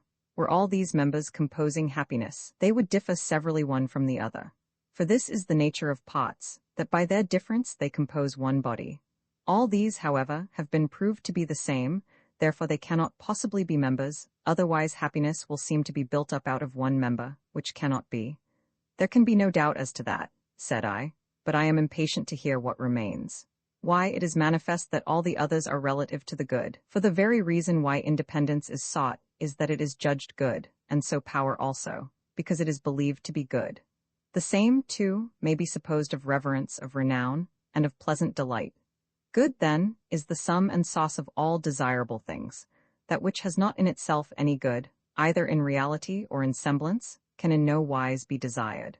Contrariwise, even things which by nature are not good are desired as if they were truly good, if they seem to be so, whereby it comes to pass that goodness is rightly believed to be the sum and hinge and cause of all things desirable. Now, that for the sake of which anything is desired itself seems to be most wished for. For instance, if anyone wishes to ride for the sake of health, he does not so much wish for the exercise of riding as the benefit of his health. Since, then, all things are sought for the sake of the good, it is not these so much as good itself that is sought by all, but that on account of which all other things are wished for was, we agreed, happiness, wherefore thus also it appears that it is happiness alone which is sought, from all which it is transparently clear that the essence of absolute good and of happiness is one and the same. I cannot see how anyone can dissent from these conclusions, but we have also proved that God and true happiness are one and the same. Yes, said I. Then we can safely conclude also that God's essence is seated in absolute good, and nowhere else. Song X the true light hither come, all ye whose minds lust with rosy fetters binds, lust to bondage hard compelling earthy souls that are his dwelling, here shall be your labors close, here your haven of repose. Come to your one refuge press, wide it stands to all distress, not the glint of yellow gold down bright Hermus current rolled, not the Tagus precious sands, nor in far-off Scotching lands all the radiant gems that hide under in dust's storied tide, emerald green and glistering white, can illume our feeble sight, but they rather leave the mind in its native darkness blind. For the fairest beams they shed in earth's lowest depths were fed, but the splendor that supplies strength and vigor to the skies, and the universe controls, shunneth dark and ruined souls. He who once hath seen this light will not call the sunbeam bright. Roman 11, I quite agree, said I. Truly all thy reasonings hold admirably together. Then said she, what value wouldst thou put upon the boon shouldst thou come to the knowledge of the absolute good? Oh, an infinite, said I, if only I were so blessed as to learn to know God also who is the good. Yet this will I make clear to thee on truest grounds of reason, if only our recent conclusions stand fast. They will. Have we not shown that those things which most men desire are not true and perfect good precisely for this cause, that they differ severally one from another, and seeing that one is wanting to another, they cannot bestow full and absolute good, but that they become the true good when they are gathered, as it were, into one form and agency, so that that which is independence is likewise power, reverence, renown, and pleasant delight. And unless they are all one and the same, they have no claim to be counted among things desirable. Yes, this was clearly proved and cannot in any wise be doubted. Now, when things are far from being good while they are different, but become good as soon as they are one, is it not true that these become good by acquiring unity? It seems so, said I. But dost not thou allow that all which is good by participation in goodness? It is. Then, thou must on similar grounds admit that unity and goodness are the same, for when the effects of things in their natural working differ not, their essence is one and the same. There is no denying it. Now, dost thou know, said she, that all which is abides and subsists so long as it continues one, but so soon as it ceases to be one it perishes and falls to pieces. In what way? Why, take animals, for example. when soul and body come together and continue in one. This is, we say, a living creature. But when this unity is broken by the separation of these two, the creature dies and is clearly no longer living. The body also, while it remains in one form by the joining together of its members, presents a human appearance. But if the separation and dispersal of the parts break up the body's unity, it ceases to be what it was.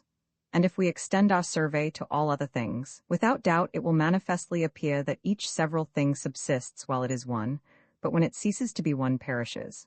Yes, when I consider further, I see it to be even as thou sayest. Well, is there aught, said she, which, insofar as it acts conformably to nature, abandons the wish for life, and desires to come to death and corruption? Looking to living creatures, which have some faults of choice, I find none that, without external compulsion, forego the will to live, and of their own accord hasten to destruction. For every creature diligently pursues the end of self-preservation, and shuns death and destruction. As to herbs and trees, and inanimate things generally, I am altogether in doubt what to think. And yet there is no possibility of question about this either, since thou seest how herbs and trees grow in places suitable for them, where, as far as their nature admits, they cannot quickly wither and die. Some spring up in the plains, others in the mountains, some grow in marshes, others cling to rocks, and others, again, find a fertile soil in the barren sands, and if you try to transplant these elsewhere, they wither away. Nature gives to each the soil that suits it, and uses her diligence to prevent any of them dying, so long as it is possible for them to continue alive. Why do they all draw their nourishment from roots as from a mouth dipped into the earth, and distribute the strong bark over the pith? Why are all the softer parts like the pith deeply encased within, while the external parts have the strong texture of wood, and outside of all is the bark to resist the weather's inclemency, like a champion stout in endurance? Again, how great is nature's diligence to secure universal propagation by multiplying seed? Who does not know all these to be contrivances, not only for the present maintenance of a species, but for its lasting continuance, generation after generation, forever? And do not also the things believed inanimate on like grounds of reason seek each what is proper to itself? Why do the flames shoot lightly upward, while the earth presses downward with its weight, if it is not that these motions and situations are suitable to their respective natures? Moreover, each several thing is preserved by that which is agreeable to its nature, even as it is destroyed by things inimical. Things solid like stones resist disintegration by the close adhesion of their parts. Things fluid like air and water yield easily to what divides them, but swiftly flow back and mingle with those parts from which they have been severed, while fire, again, refuses to be cut at all. And we are not now treating of the voluntary motions of an intelligent soul, but of the drift of nature. Even so is it that we digest our food without thinking about it, and draw our breath unconsciously in sleep. Nay, even in living creatures the love of life cometh not of conscious will, but from the principles of nature.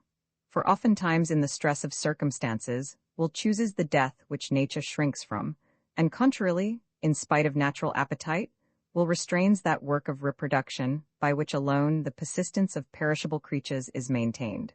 So entirely does this love of self come from drift of nature, not from animal impulse. Providence has furnished things with this most cogent reason for continuance: they must desire life, so long as it is naturally possible for them to continue living. Wherefore in no way mayst thou doubt, but that things naturally aim at continuance of existence, and shun destruction. I confess, said I, that what I lately thought uncertain, I now perceive to be indubitably clear. Now, that which seeks to subsist and continue desires to be one, for if its oneness be gone, its very existence cannot continue. True, said I. All things, then, desire to be one. I agree, but we have proved that one is the very same thing as good. We have. All things, then, seek the good. Indeed, you may express the fact by defining good as that which all desire. Nothing could be more truly thought out. Either there is no single end to which all things are relative, or else the end to which all things universally hasten must be the highest good of all. Then she, exceedingly do I rejoice, dear pupil, thine eye is now fixed on the very central mark of truth. Moreover, herein is revealed that of which thou didst erstwhile profess thyself ignorant. What is that? Said I. The end and aim of the whole universe. Surely it is that which is desired of all, and, since we have concluded the good to be such, we ought to acknowledge the end and aim of the whole universe to be the good. Song Roman 11 Reminiscence 19, who truth pursues, who from false ways his heedful steps would keep, by inward light must search within in meditation deep. All outward bent he must repress his soul's true treasure to possess. Then all that error's mists obscured shall shine more clear than light.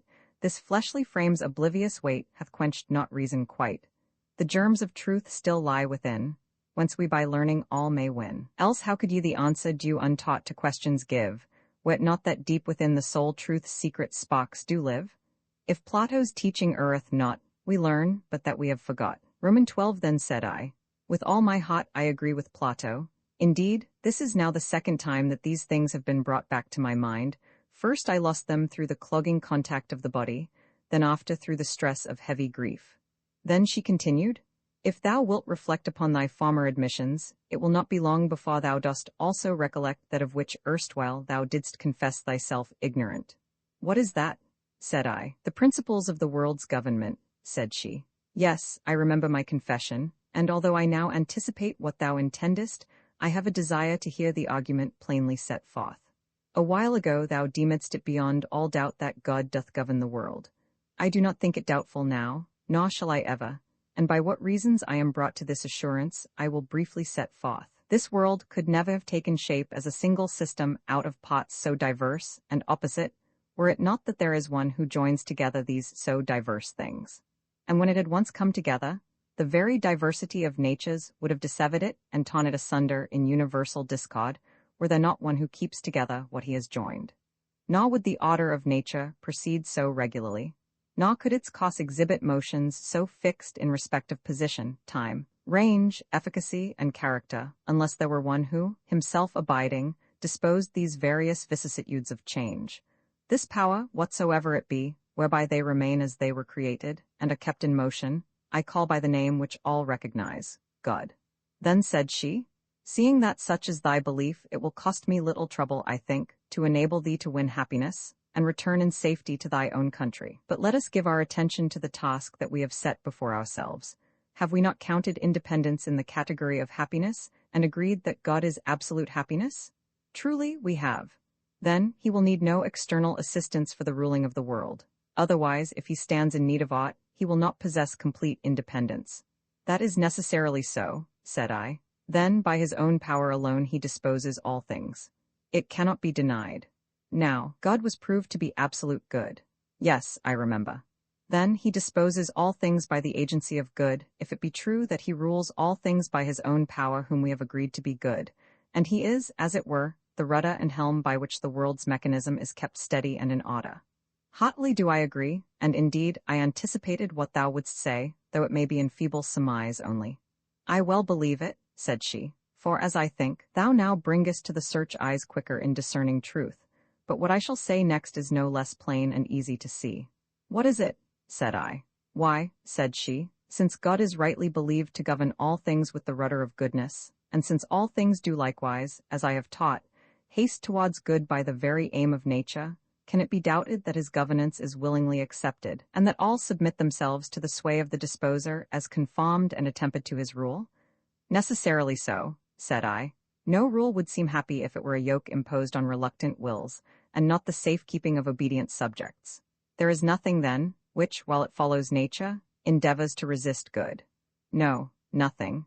But if anything should, will it have the least success against him whom we rightly agreed to be supreme lord of happiness? It would be utterly impotent. There is nothing, then, which has either the will or the power to oppose this supreme good. No, I think not. So then, said she, it is the supreme good which rules in strength and graciously disposes all things. Then said I, how delighted am I at thy reasonings and the conclusion to which thou hast brought them, but most of all at these very words which thou usest?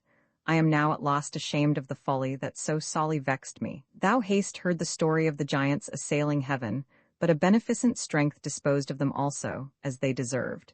But shall we submit our arguments to the shock of mutual collision? It may be from the impact some fair spark of truth may be struck out. If it be thy good pleasure, said I, no one can doubt that God is all-powerful. No one at all can question it who thinks consistently. Now, there is nothing which one who is all-powerful cannot do. Nothing. But can God do evil then? Nay, by no means. Then, evil is nothing, said she, since he to whom nothing is impossible is unable to do evil.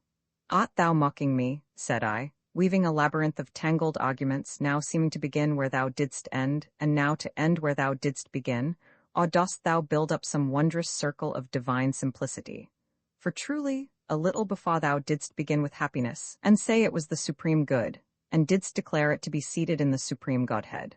God himself, too, thou didst affirm to be supreme good and all-complete happiness, and from this thou didst go on to add, as by the way, the proof that no one would be happy unless he were likewise God. Again, thou didst say that the very form of good was the essence both of God and of happiness, and didst teach that the absolute one was the absolute good, which was sought by universal nature. Thou didst maintain, also, that God rules the universe by the governance of goodness, that all things obey him willingly, and that evil has no existence in nature. And all this thou didst unfold without the help of assumptions from without, but by inherent and proper proofs, drawing credence one from the other. Then answered she, Far is it from me to mock thee. Nay, by the blessing of God, whom we lately addressed in prayer, we have achieved the most important of all objects. For such is the form of the divine essence, that neither can it pass into things external, nor take up anything external into itself, but, as Parmenides says of it, in body like to a sphere on all sides perfectly rounded. 20. It rolls the restless orb of the universe, keeping itself motionless the while.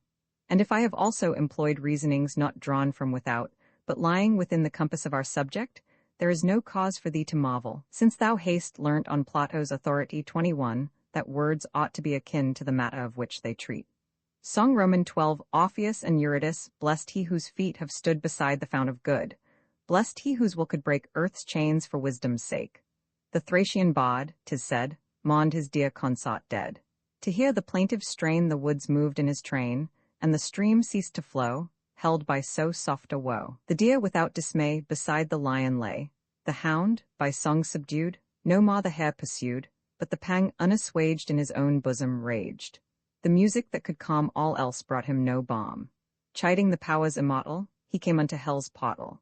There breathed all tender things upon his sounding strings. Each rhapsody high-wrought his goddess mother taught all he from grief could borrow and love redoubling sorrow, till as the echoes waken, all Taenarus is shaken, whilst he to ruth persuades the monarch of the shades with dulcet prayer. Spellbound, the triple-headed hound at sounds so strangely sweet falls crouching at his feet. The dread avenges, too, that guilty minds pursue with ever-haunting fears, are all dissolved in tears. Iction on his wheel, a respite brief doth feel, for lo, the wheel stands still. And while those sad notes thrill, thirst-maddened Tantalus listens, oblivious of the stream's mockery and his long agony. The vulture, too, doth spare some little while to tear at Titius' rent side, sated and pacified. At length the shadowy king, his sorrows pitying, he hath prevailed? Cried, we give him back his bride, to him she shall belong as guerdon of his song. One sole condition yet upon the boon is set, let him not turn his eyes to view his hard-won prize till they securely pass the gates of hell. Alas, what law can lovers move? A higher law is love, for Orpheus, woe is me, on his Eurydice, day's threshold all but won, looked, lost, and was undone. Ye who the light pursue, this story is for you, who seek to find a way unto the clearer day. If on the darkness past one backward look ye cast, your weak and wondering eyes have lost the matchless prize. I softly and sweetly philosophy sang these verses to the end, without losing aught of the dignity of her expression, or the seriousness of her tones. Then, forasmuch as I was as yet unable to forget my deeply seated sorrow, just as she was about to say something further, I broke in and cried, O thou guide into the way of true light, all that thy voice hath uttered from the beginning, even unto now, has manifestly seemed to me at once divine contemplated in itself, and by the force of thy arguments placed beyond the possibility of overthrow. Moreover, these truths have not been altogether unfamiliar to me heretofore, though because of indignation at my wrongs they have for a time been forgotten. But lo, herein is the very chiefest cause of my grief, that, while there exists a good ruler of the universe, it is possible that evil should be at all, still more that it should go unpunished. Surely thou must see how deservedly this of itself provokes astonishment. But a yet greater marvel follows. While wickedness reigns and flourishes, virtue not only lacks its reward, but is even thrust down and trampled under the feet of the wicked, and suffers punishment in the place of crime. That this should happen under the rule of a God who knows all things and can do all things, but wills only the good, cannot be sufficiently wondered at nor sufficiently lamented. Then said she, It would indeed be infinitely astounding, and of all monstrous things most horrible, if, as thou esteemest, in the well-ordered home of so great a householder, the base vessels should be held in honor, the precious left to neglect. But it is not so. For if we hold unshaken those conclusions which we lately reached, thou shalt learn that, by the will of him of whose realm we are speaking, the good are always strong, the bad always weak and impotent, that vices never go unpunished, nor virtues unrewarded, that good fortune ever befalls the good, and ill fortune the bad, and much more of the sort, which shall hush thy murmurings, and stablish thee in the strong assurance of conviction. And since by my late instructions thou hast seen the form of happiness, hast learnt, too, the seat where it is to be found, all due preliminaries being discharged, I will now show thee the road which will lead thee home. Wings, also, will I fasten to thy mind wherewith thou mayst soar aloft, that so, all disturbing doubts removed, thou mayst return safe to thy country, under my guidance, in the path I will show thee, and by the means which I furnish. Song I the soul's flight wings are mine, above the pole far aloft I saw. Clothed with these, my nimble soul scorns earth's hated shaw, cleaves the skies upon the wind, sees the clouds left far behind. Soon the glowing point she nears, where the heavens rotate, follows through the starry spheres Phobos course, or straight takes for comrade mid the stars Saturn cold, or glittering Mars. Thus each circling orb explores through night's stole that peers. Then, when all are numbered, soars far beyond the spheres, mounting heaven's supremest height to the very fount of light. There the sovereign of the world his calm sway maintains, as the globe is onward world guides the chariot reins, and in splendor glittering reigns the universal king. Hither if thy wandering feet find it lost away, here thy long-lost home thou'lt greet, dear lost land. Thou'lt say, though from thee I've wandered wide hence I came, here will abide. Yet if ever thou art fain visitant to be of earth's gloomy night again, surely thou wilt see tyrants whom the nations fear dwell in hapless exile here. Roman 2 Then said I, Verily, wondrous great are thy promises, yet I do not doubt but thou canst make them good. Only keep me not in suspense after raising such hopes. Learn then first, said she, how that power ever waits upon the good, while the bad are left wholly destitute of strength. Point 2 of these truths the one proves the other. For since good and evil are contraries, if it is made plain that good is power, the feebleness of evil is clearly seen, and, conversely, if the frail nature of evil is made manifest, the strength of good is thereby known. However, to win ample credence for my conclusion, I will pursue both paths, and draw confirmation for my statements first in one way and then in the other. The carrying out of any human action depends upon two things, to wit, will and power. If either be wanting, nothing can be accomplished. For if the will be lacking, no attempt at all is made to do what is not willed, whereas if there be no power, the will is all in vain. And so, if thou seest any man wishing to attain some end, yet utterly failing to attain it, thou canst not doubt that he lacked the power of getting what he wished for. Why, certainly not, there is no denying it. Canst thou then doubt that he whom thou seest to have accomplished what he willed had also the power to accomplish it? Of course not. Then, in respect of what he can accomplish a man is to be reckoned strong, in respect of what he cannot accomplish weak. Granted, said I. Then, dost thou remember that, by our former reasonings, it was concluded that the whole aim of man's will, though the means of pursuit vary, is set intently upon happiness? I do remember that this, too, was proved. Dost thou also call to mind how happiness is absolute good, and therefore that, when happiness is sought, it is good which is in all cases the object of desire? Nay, I do not so much call to mind as keep it fixed in my memory. Then, all men, good and bad alike, with one indistinguishable purpose strive to reach good? Yes, that follows. But it is certain that by the attainment of good men become good. It is. Then, do the good attain their object? It seems so. But if the bad were to attain the good which is their object, they could not be bad. No. Then, since both seek good, but while the one sought attain it, the other attain it not, is there any doubt that the good are endued with power, while they who are bad are weak? If any doubt it, he is incapable of reflecting on the nature of things, or the consequences involved in reasoning. Again, supposing there are two things to which the same function is prescribed in the course of nature, and one of these successfully accomplishes the function by natural action, the other is altogether incapable of that natural action, instead of which, in a way other than is agreeable to its nature, it I will not say fulfills its function, but feigns to fulfill it. Which of these two would in thy view be the stronger? I guess thy meaning, but I pray thee let me hear thee more at large. Walking is man's natural motion, is it not? Certainly. Thou dost not doubt, I suppose, that it is natural for the feet to discharge this function. No, surely I do not. Now, if one man who is able to use his feet walks, and another to whom the natural use of his feet is wanting tries to walk on his hands, which of the two wouldst thou rightly esteem the stronger? Go on, said I. No one can question but that he who has the natural capacity has more strength than he who has it not. Now, the supreme good is set up as the end alike for the bad and for the good. But the good seek it through the natural action of the virtues, whereas the bad try to attain this same good through all manner of concupiscence, which is not the natural way of attaining good. Or dost thou think otherwise? Nay, rather, one further consequence is clear to me, for from my admissions it must needs follow that the good have power, and the bad are impotent. Thou anticipatest rightly, and that as physicians reckon is a sign that nature is set working, and is throwing off the disease. But since I see thee so ready at understanding, I will heap proof on proof. Look how manifest is the extremity of vicious men's weakness. They cannot even reach that goal to which the aim of nature leads and almost constrains them. What if they were left without this mighty, this well-nigh irresistible help of nature's guidance? Consider also how momentous is the powerlessness which incapacitates the wicked.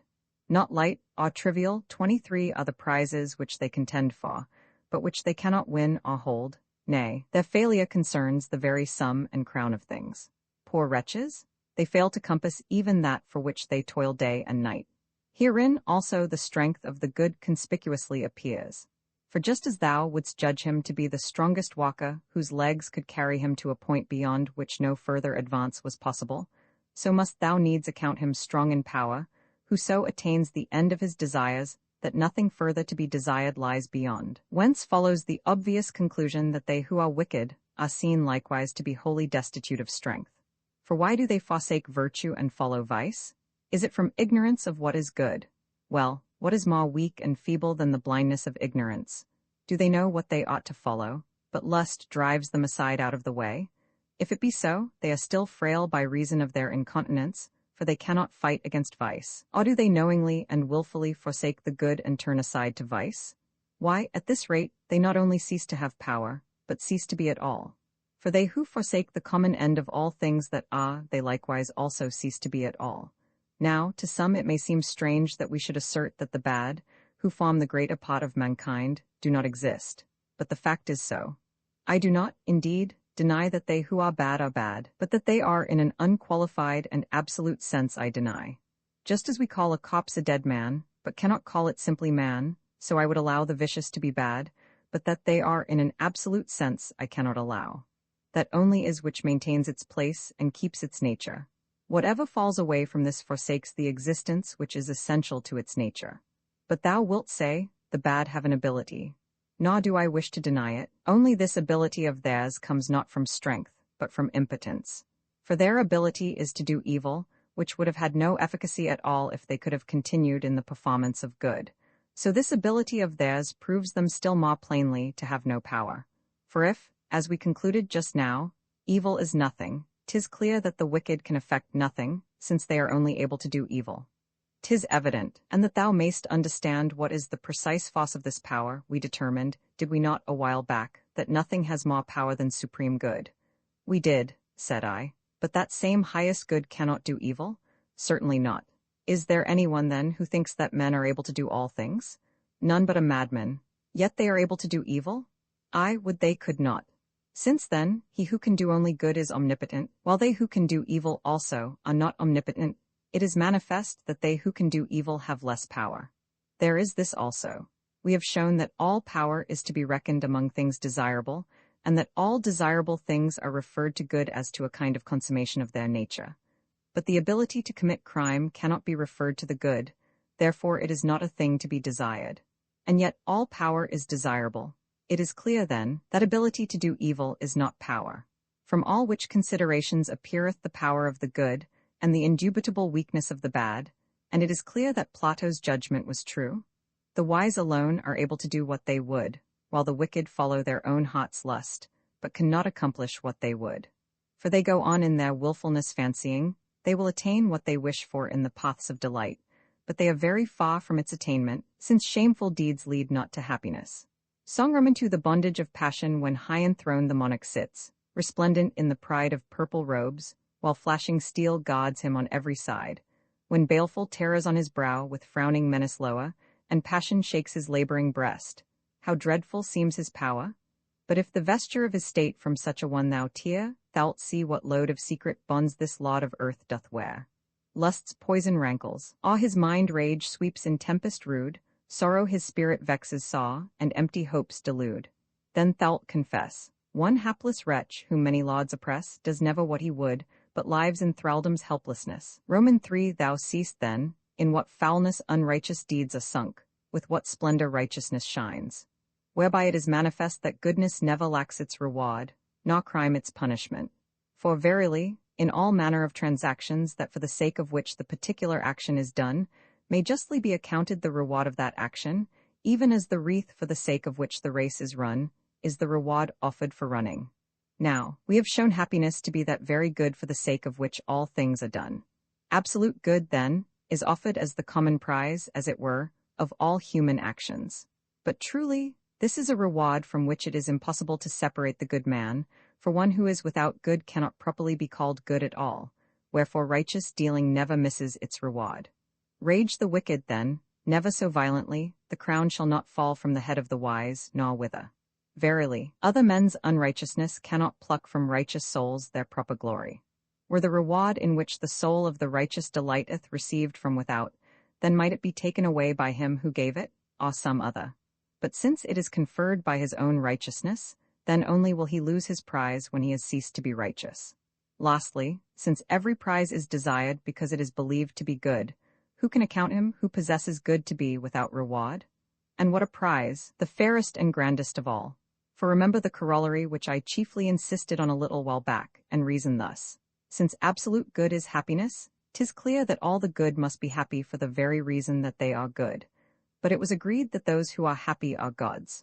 So then, the prize of the good is one which no time may impair, no man's power lessen, no man's unrighteousness tarnish, 'tis very godship. And this being so, the wise man cannot doubt that punishment is inseparable from the bad. For since good and bad, and likewise reward and punishment, are contraries, it necessarily follows that, corresponding to all that we see accrue as reward of the good, there is some penalty attached as punishment of evil.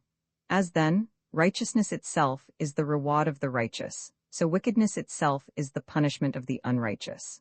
Now, no one who is visited with punishment doubts that he is visited with evil. Accordingly, if they were but willing to weigh their own case, could they think themselves free from punishment whom wickedness, worst of all evils, has not only touched, but deeply tainted? See also, from the opposite standpoint, the standpoint of the good, what a penalty attends upon the wicked. Thou didst learn a little since that whatever is one, and that unity itself is good. Accordingly, by this way of reckoning, whatever falls away from goodness ceases to be, whence it comes to pass that the bad cease to be what they were, while only the outward aspect is still left to show they have been men.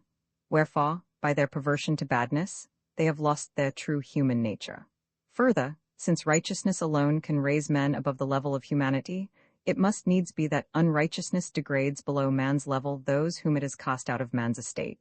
It results, then, that thou canst not consider him human whom thou seest transformed by vice. The violent despoiler of other men's goods, inflamed with covetousness, surely resembles a wolf. A bold and restless spirit, ever wrangling in law courts, is like some yelping cur. The secret schemer, taking pleasure in fraud and stealth, is own brother to the fox. The passionate man, frenzied with rage, we might believe to be animated with the soul of a lion. The coward and runaway, afraid where no fear is, may be likened to the timid deer. He who is sunk in ignorance and stupidity lives like a dull ass. He who is light and inconstant, never holding long to one thing, is for all the world like a bird. He who wallows in foul and unclean lusts is sunk in the pleasures of a filthy hog. So it comes to pass that he who by forsaking righteousness ceases to be a man cannot pass into a godlike condition, but actually turns into a brute beast. Song Roman 3 Circe's cup th Ithacan discreet, and all his storm-tossed fleet, far o'er the ocean wave the winds of heaven drave, drave to the mystic isle, where dwelleth in her guile that fair and faithless one, the daughter of the sun. There for the strange crew with cunning spells she knew to mix th enchanted cup. For whoso drinks it up must suffer hideous change to monstrous shapes and strange. One like a boar appears, this his huge form uprears, mighty in bulk and limb, an Afric lion, grim with claw and fang. Confessed a wolf this, saw distressed when he would weep, doth howl, and strangely tame, these prowl the Indian tiger's mates. And though in such saw straits, the pity of the god who bears the mystic rod had power the chieftain brave from her fell arts to save, his comrades, unrestrained, the fatal goblet drained. All now with low-bent head, like swine on acorns fed, man's speech and form were reft, no human feature left, but steadfast still, the mind, unaltered, unresigned. The monstrous change bewailed. How little, then, availed the potencies of ill? These herbs, this baneful skill, may change each outward part, but cannot touch the heart. In its true home, deep set, man's spirit liveth yet. Those poisons are more fell, more potent to expel man from his high estate, which subtly penetrate and leave the body whole, but deep infect the soul. Roman 3, even so the clouds of my melancholy were broken up. I saw the clear sky, and regained the power to recognize the face of my physician. Accordingly, when I had lifted my eyes and fixed my gaze upon her, I beheld my nurse, Philosophy, whose halls I had frequented from my youth up. Ah, why, I cried, mistress of all excellence, haste thou come down from on high, and entered the solitude of this my exile? Is it that thou, too, even as I, mayst be persecuted with false accusations? Could I desert thee, child, said she, and not lighten the burden which thou hast taken upon thee through the hatred of my name, by sharing this trouble? Even forgetting that it were not lawful for philosophy to leave companionless the way of the innocent, should I, thinkest thou, fear to incur reproach, or shrink from it, as though some strange new thing had befallen? Thinkest thou that now, for the first time in an evil age, wisdom hath been assailed by peril? Did I not often in days of old, before my servant Plato lived, wage stern warfare with the rashness of folly? In his lifetime, too, Socrates, his master, won with my aid the victory of an unjust death. And when, one after the other, the Epicurean herd, the Stoic, and the rest, each of them as far as in them lay, went about to seize the heritage he left, and were dragging me off protesting and resisting as their booty, they tore in pieces the garment which I had woven with my own hands, and, clutching the torn pieces, went off, believing that the whole of me had passed into their possession.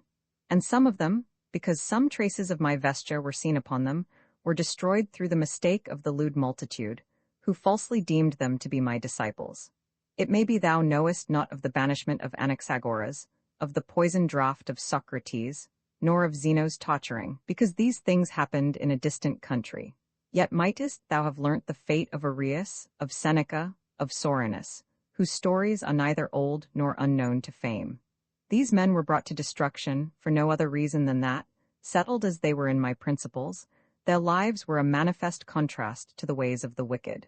So there is nothing thou shouldst wonder at, if on the seas of this life we are tossed by storm blasts, seeing that we have made it our chiefest aim to refuse compliance with evildoers. And though, maybe, the host of the wicked is many in number, yet is it contemptible, since it is under no leadership, but is hurried hither and thither at the blind driving of mad error. And if at times and seasons they set in array against us, and fall on in overwhelming strength, our leader draws off her forces into the citadel, while they are busy plundering the useless baggage. But we from our vantage ground, safe from all this wild work, laugh to see them making prize of the most valueless of things, protected by a bulwark which aggressive folly may not aspire to reach. Song Roman, for nothing can subdue virtue, whoso calm, serene, sedate, sets his foot on haughty fate, firm and steadfast, come what will, keeps his mien unconquered still. Him the rage of furious seas, tossing high wild menaces, nor the flames from smoky forges that Vesuvius disgorges, nor the bolt that from the sky smites the tower, can terrify. Why, then, shouldst thou feel affright at the tyrant's weakling might? Dread him not, nor fear no harm, and thou shall his rage disarm. But who to hope or fear gives way, lost his bosom's rightful sway. He hath cast away his shield, like a coward fled the field. He hath forged all unaware fetters his own neck must bear. Roman 4, then said I. This is very true. I see that the vicious, though they keep the outward form of man, are rightly said to be changed into beasts in respect of their spiritual nature. But inasmuch as their cruel and polluted minds vent their rage in the destruction of the good, I would this license were not permitted to them. Nor is it, said she, as shall be shown in the fitting place. Yet if that license which thou believest to be permitted to them were taken away, the punishment of the wicked would be in great part remitted. For verily, incredible as it may seem to some, it needs must be that the bad are more unfortunate when they have accomplished their desires than if they are unable to get them fulfilled. If it is wretched to will evil, to have been able to accomplish evil is more wretched. For without the power the wretched will would fail of effect. Accordingly, those whom thou cease to will, to be able to accomplish, and to accomplish crime, must needs be the victims of a threefold wretchedness, since each one of these states has its own measure of wretchedness. Yes, said I, yet I earnestly wish they might speedily be quit of this misfortune by losing the ability to accomplish crime. They will lose it, said she, sooner than perchance thou wishest, or they themselves think likely, since, verily, within the narrow bounds of our brief life there is nothing so late in coming that anyone, least of all an immortal spirit, should deem it long to wait for. Their great expectations, the lofty fabric of their crimes, is oft overthrown by a sudden and unlooked-for ending, and this but sets a limit to their misery. For if wickedness makes men wretched, he is necessarily more wretched who is wicked for a longer time, and were it not that death, at all events, puts an end to the evil doings of the wicked, I should account them wretched to the last degree. Indeed, if we have formed true conclusions about the ill fortune of wickedness, that wretchedness is plainly infinite which is doomed to be eternal. Then said I, a wonderful inference and difficult to grant, but I see that it agrees entirely with our previous conclusions. Thou art right, said she, but if anyone finds it hard to admit the conclusion, he ought in fairness either to prove some falsity in the premises, or to show that the combination of propositions does not adequately enforce the necessity of the conclusion. Otherwise, if the premises be granted, nothing whatever can be said against the inference of the conclusion. And here is another statement which seems not less wonderful, but on the premises assumed is equally necessary. What is that? The wicked are happier in undergoing punishment than if no penalty of justice chasten them. And I am not now meaning what might occur to anyone. That bad character is amended by retribution, and is brought into the right path by the terror of punishment, or that it serves as an example to warn others to avoid transgression. But I believe that in another way the wicked are more unfortunate when they go unpunished, even though no account be taken of amendment, and no regard be paid to example. Why, what other way is there beside these? Said I. Then said she, have we not agreed that the good are happy, and the evil wretched? Yes, said I. Now if, said she, to one in affliction there be given along with his misery some good thing, is he not happier than one whose misery is misery pure and simple without admixture of any good? It would seem so. But if to one thus wretched, one destitute of all good, some further evil be added besides those which make him wretched, is he not to be judged far more unhappy than he whose ill fortune is alleviated by some share of good? It could scarcely be otherwise. Surely then, the wicked, when they are punished, have a good thing added to them, to wit, the punishment which by the law of justice is good, and likewise, when they escape punishment, a new evil attaches to them in that very freedom from punishment which thou hast rightly acknowledged to be an evil in the case of the unrighteous. I cannot deny it. Then, the wicked are far more unhappy when indulged with an unjust freedom from punishment than when punished by a just retribution. Now, it is manifest that it is just for the wicked to be punished, and for them to escape unpunished is unjust. Why, who would venture to deny it? This, too, no one can possibly deny, that all which is just is good, and, conversely, all which is unjust is bad. Then I answered, these inferences do indeed follow from what we lately concluded. But tell me, said I, dost thou take no account of the punishment of the soul after the death of the body? Nay, truly, said she, great are these penalties, some of them inflicted, I imagine, in the severity of retribution, others in the mercy of purification. But it is not my present purpose to speak of these. So far, my aim hath been to make thee recognize that the power of the bad which shocked thee so exceedingly is no power, to make thee see that those of whose freedom from punishment thou didst complain are never without the proper penalties of their unrighteousness. To teach thee that the license which thou prayedst might soon come to an end is not long enduring, that it would be more unhappy if it lasted longer, most unhappy of all if it lasted forever. Thereafter that the unrighteous are more wretched if unjustly let go without punishment than if punished by a just retribution, from which point of view, it follows that the wicked are afflicted with more severe penalties just when they are supposed to escape punishment. Then said I, while I follow thy reasonings, I am deeply impressed with their truth. But if I turn to the common convictions of men, I find few who will even listen to such arguments, let alone admit them to be credible. True, said she, they cannot lift eyes accustomed to darkness to the light of clear truth, and are like those birds whose vision night illumines and day blinds. For while they regard, not the order of the universe, but their own dispositions of mind, they think the license to commit crime, and the escape from punishment, to be fortunate, but mock the ordinance of eternal law. Haste thou fashion thy soul to the likeness of the better, thou hast no need of a judge to award the prize. By thine own act haste thou raised thyself in the scale of excellence. Haste thou perverted thy affections to baser things, look not for punishment from one without thee, thine own act hath degraded thee, and thrust thee down. Even so, if alternately thou turn thy gaze upon the vile earth and upon the heavens, though all without thee stand still, by the mere laws of sight thou seemest now sunk in the mire, now soaring among the stars. But the common herd regards not these things. What then? Shall we go over to those whom we have shown to be like brute beasts? Why, suppose, now, one who had quite lost his sight should likewise forget that he had ever possessed the faculty of vision, and should imagine that nothing was wanting in him to human perfection, should we deem those who saw as well as ever blind? Why, they will not even assent to this, either, that they who do wrong are more wretched than those who suffer wrong, though the proof of this rests on grounds of reason no less strong. Let me hear these same reasons, said I. Wouldst thou deny that every wicked man deserves punishment? I would not certainly, and that those who are wicked are unhappy is clear in manifold ways. Yes, I replied. Thou dost not doubt, then, that those who deserve punishment are wretched? Agreed, said I. So then, if thou wert sitting in judgment, on whom wouldst thou decree the infliction of punishment, on him who had done the wrong, or on him who had suffered it? Without doubt, I would compensate the sufferer at the cost of the doer of the wrong. Then, the injurer would seem more wretched than the injured? Yes, it follows. And so for this and other reasons resting on the same ground, inasmuch as baseness of its own nature makes men wretched, it is plain that a wrong involves the misery of the doer, not of the sufferer. And yet, says she, the practice of the law courts is just the opposite.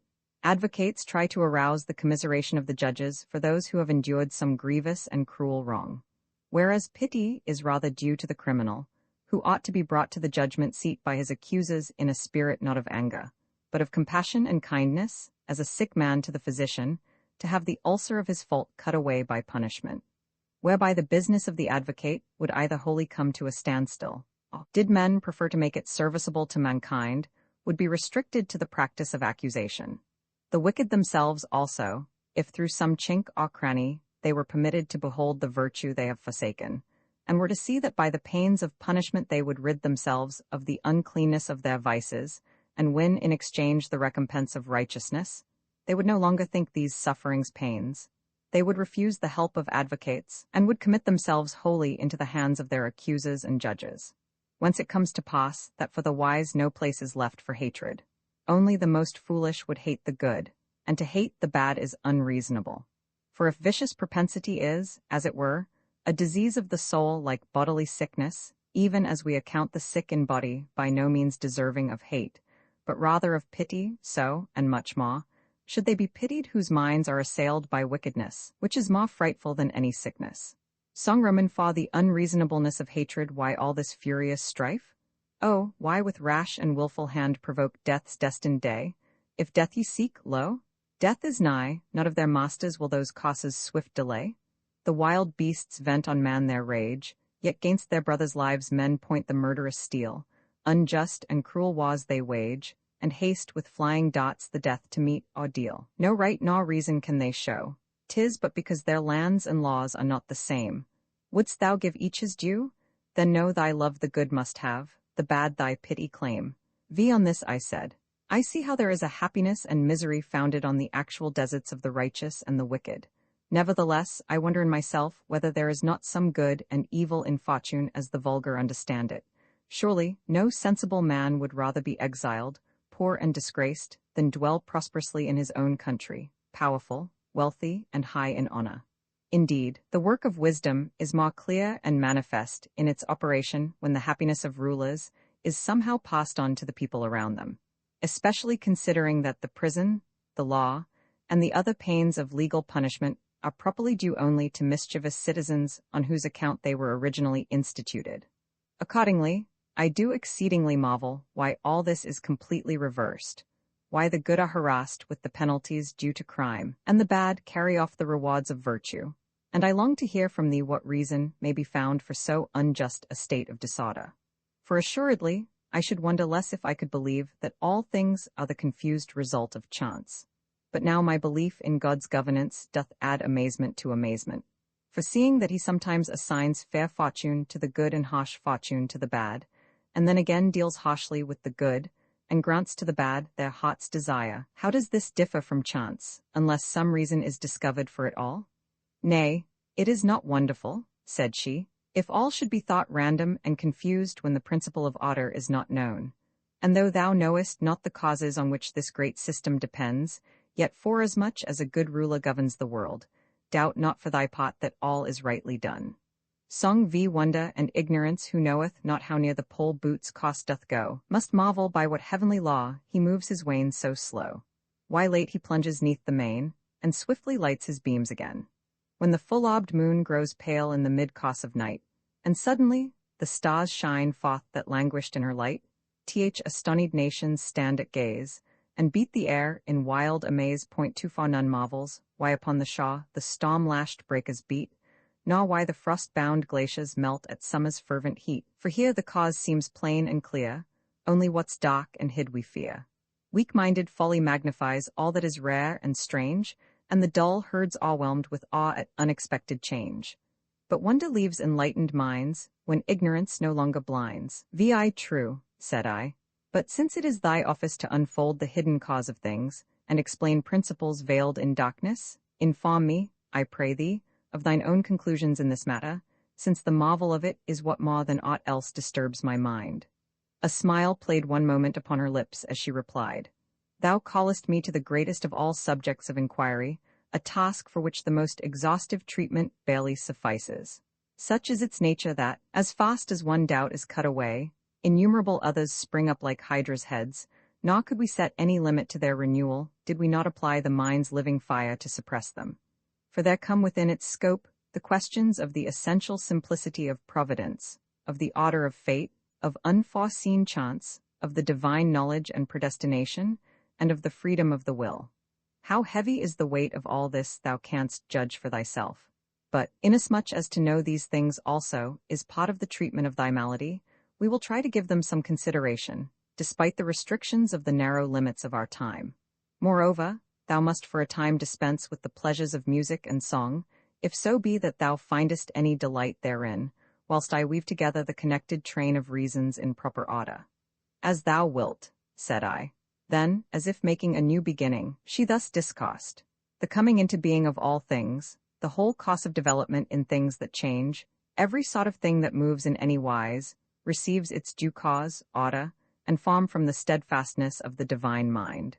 This mind, calm in the citadel of its own essential simplicity, has decreed that the method of its rule shall be manifold.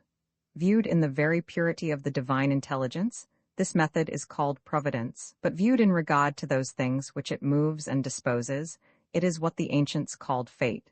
That these two are different will easily be clear to anyone who passes in review their respective efficacies. Providence is the divine reason itself, seated in the supreme being, which disposes all things. Fate is the disposition inherent in all things which move, through which providence joins all things in their proper order. Providence embraces all things, however different, however infinite. Fate sets in motion separately individual things, and assigns to them severally their position, form, and time. So the unfolding of this temporal order, unified into the foreview of the divine mind, is providence, while the same unity broken up and unfolded in time is fate. And although these are different, yet is there a dependence between them, for the order of destiny issues from the essential simplicity of providence.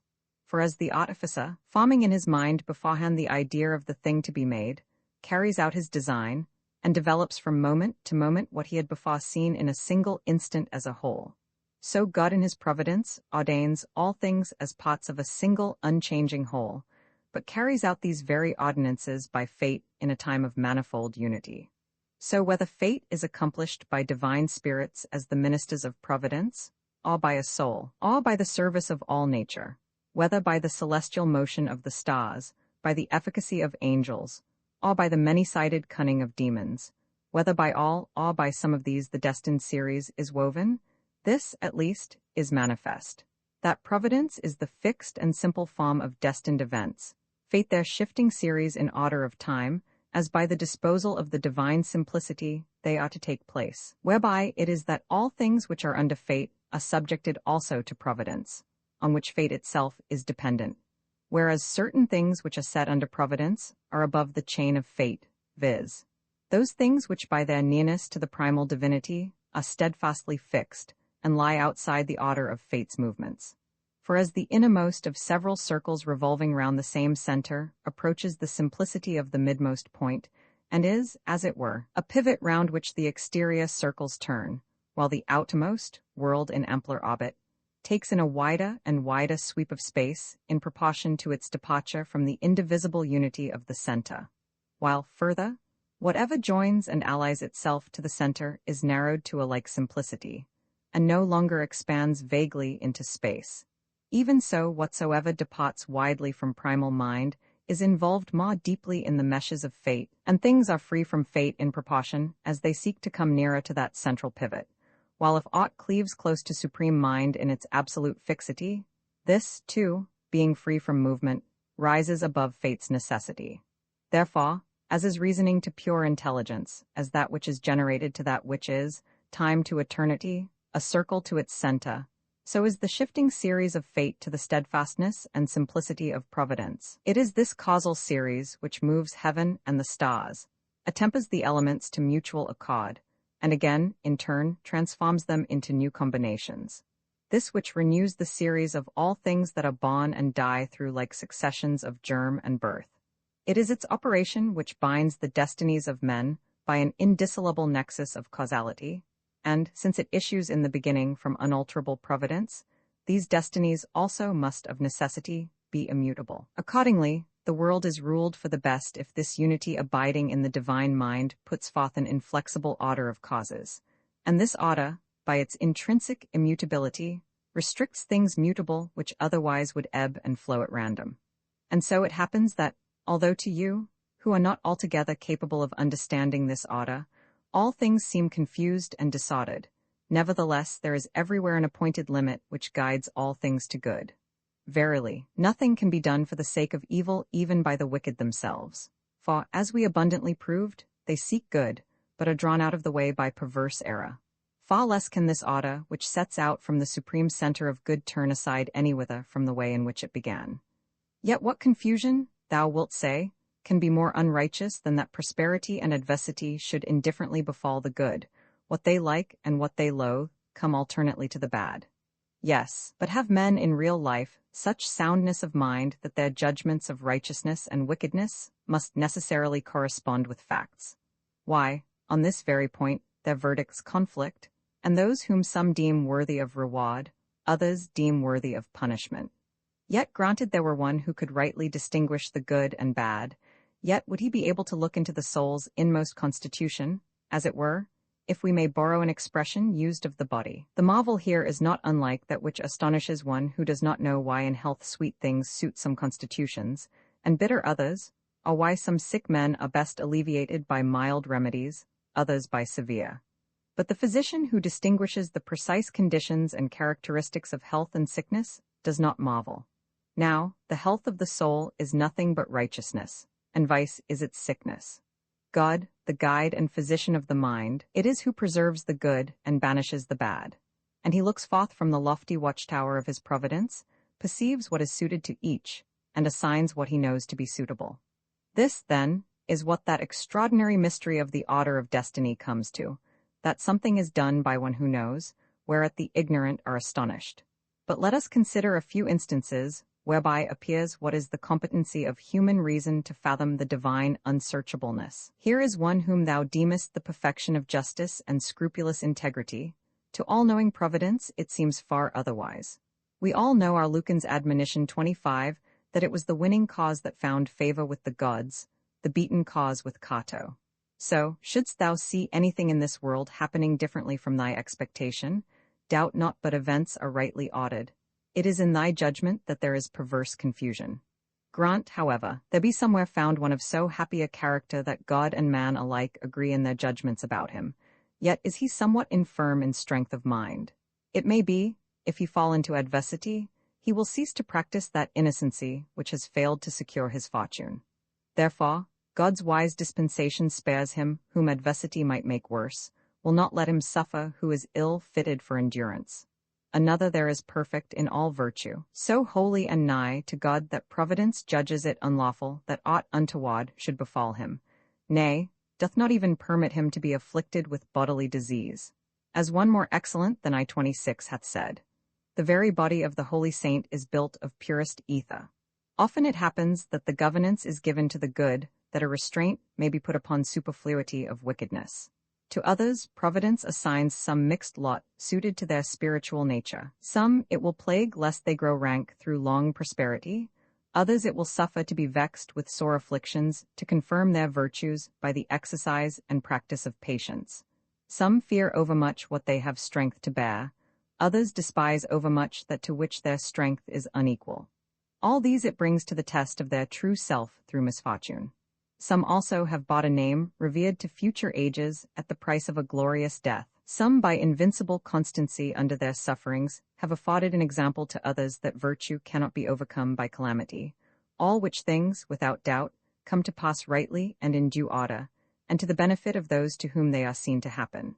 As to the other side of the marvel, that the bad now meet with affliction, now get their heart's desire, this, too, springs from the same causes. As to the afflictions, of course no one marvels, because all hold the wicked to be ill-deserving. The truth is, their punishments both frighten others from crime, and amend those on whom they are inflicted, while their prosperity is a powerful sermon to the good, what judgments they ought to pass on good fortune of this kind, which often attends the wicked so assiduously. There is another object which may, I believe, be attained in such cases.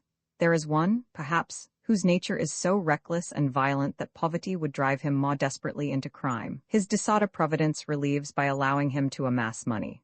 Such a one, in the uneasiness of a conscience stained with guilt, while he contrasts his character with his fortune, perchance grows alarmed, lest he should come to mourn the loss of that whose possession is so pleasant to him. He will, then, reform his ways, and through the fear of losing his fortune he forsakes his iniquity. Some, through a prosperity unworthily born, have been hurled headlong to ruin. To some the power of the sod has been committed, to the end that the good may be tried by discipline, and the bad punished. For while there can be no peace between the righteous and the wicked, neither can the wicked agree among themselves. How should they, when each is at variance with himself, because his vices rend his conscience, and ofttimes they do things which, when they are done, they judge ought not to have been done. Hence it is that this supreme providence brings to pass this notable marvel, that the bad make the bad good. For some, when they see the injustice which they themselves suffer at the hands of evildoers, are inflamed with detestation of the offenders, and, in the endeavor to be unlike those whom they hate, return to the ways of virtue. It is the divine power alone to which things evil are also good, in that, by putting them to suitable use, it bringeth them in the end to some good issue. For order in some way or other embraceth all things, so that even that which has departed from the appointed laws of the order, nevertheless falleth within an order, though another order, that nothing in the realm of providence may be left to haphazard. But hard were the task, as a god, to recount all, nothing omitting. 27 No, truly, is it lawful for man to compass in thought all the mechanism of the divine work, or set it forth in speech? Let us be content to have apprehended this only, that God, the creator of universal nature, likewise disposeth all things, and guides them to good.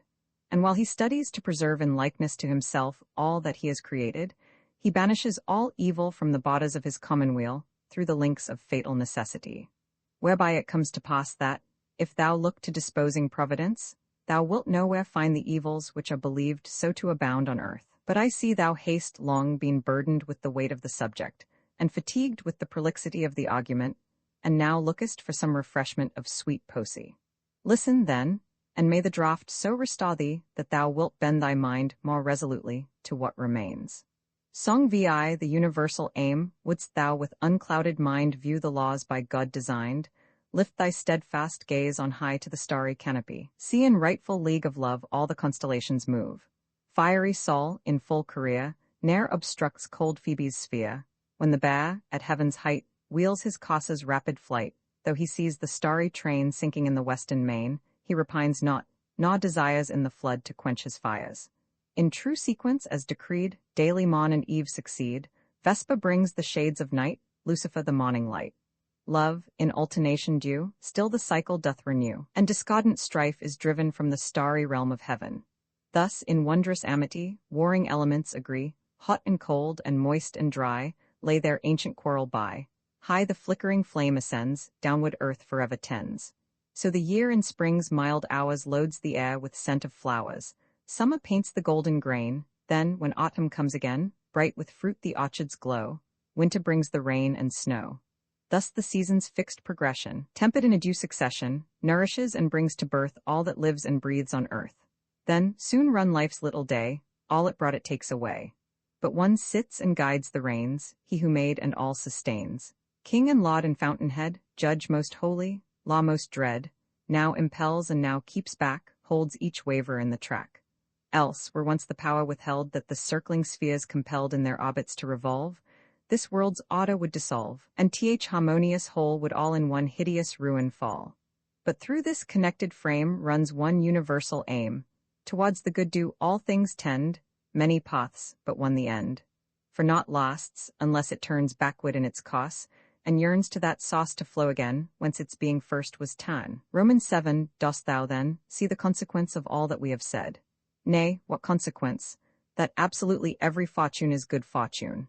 And how can that be? Said I. Attend, said she. Since every fortune, welcome and unwelcome alike, has for its object the reward or trial of the good, and the punishing or amending of the bad, every fortune must be good, since it is either just or useful. The reasoning is exceeding true, said I. The conclusion, so long as I reflect upon the providence and fate of which thou hast taught me, based on a strong foundation. Yet, with thy leave, we will count it among those which just now thou didst set down as paradoxical. And why so? Said she. Because ordinary speech is apt to assert, and that frequently, that some men's fortune is bad. Shall we, then, for a while approach more nearly to the language of the vulgar, that we may not seem to have departed too far from the usages of men? At thy good pleasure, said I. That which advantageth thou callest good, dost thou not? Certainly. And that which either tries or amends advantageth? Granted. Is good, then? Of course. Well, this is their case who have attained virtue and wage war with adversity, or turn from vice and lay hold on the path of virtue. I cannot deny it. What of the good fortune which is given as reward of the good? Do the vulgar adjudge it bad? Anything but that. They deem it to be the best, as indeed it is. What then of that which remains, which, though it is harsh, puts the restraint of just punishment on the bad? Does popular opinion deem it good? Nay, of all that can be imagined, it is accounted the most miserable. Observe, then, if, in following popular opinion, we have not ended in a conclusion quite paradoxical. How so? Said I. Why, it results from our admissions that of all who have attained, or are advancing in, or are aiming at virtue, the fortune is in every case good, while for those who remain in their wickedness fortune is always utterly bad. It is true, said I, yet no one dare acknowledge it. Wherefore, said she, the wise man ought not to take it ill, if ever he is involved in one of fortune's conflicts, any more than it becomes a brave soldier to be offended when at any time the trumpet sounds for battle. The time of trial is the express opportunity for the one to win glory, for the other to perfect his wisdom. Hence, indeed, virtue gets its name, because, relying on its own efficacy, it yieldeth not to adversity. And ye who have taken your stand on virtue's steep ascent, it is not for you to be dissolved in delights or enfeebled by pleasure. Ye close in conflict, in conflict most sharp, with all fortune's vicissitudes, lest ye suffer foul fortune to overwhelm or fair fortune to corrupt you. Hold the mean with all your strength. Whatever falls short of this, or goes beyond, is fraught with scorn of happiness, and misses the reward of toil. It rests with you to make your fortune what you will. Verily, every harsh-seeming fortune, unless it either disciplines or amends, is punishment. Song Romans 7 The hero's path, 10 years a tedious warfare raged, Ere Ilium's smoking ruins paid for wedlock stained and faith betrayed, and great Atrides' wrath assuaged. But when heaven's anger asked a life, and baffling winds his cause withstood, the king put off his fatherhood, and slew his child with priestly knife. When by the cavern's glimmering light his comrades dear Odysseus saw in the huge Cyclops' hideous maw engulfed, he wept the piteous sight. But blinded soon, and wild with pain, in bitter tears and sore annoy, for that foul feast's unholy joy grim Polyphemus paid again. His labors for Alcides win a name of glory far and wide, he tamed the centaur's haughty pride, and from the lion reft his skin. The foul birds with sure darts he slew, the golden fruit he stole, in vain the dragon's watch, with triple chain from hell's depths Cerberus he drew. With their fierce lord's own flesh he fed the wild steeds, Hydra overcame with fire. 'Neath his own waves in shame maimed Achelous hid his head.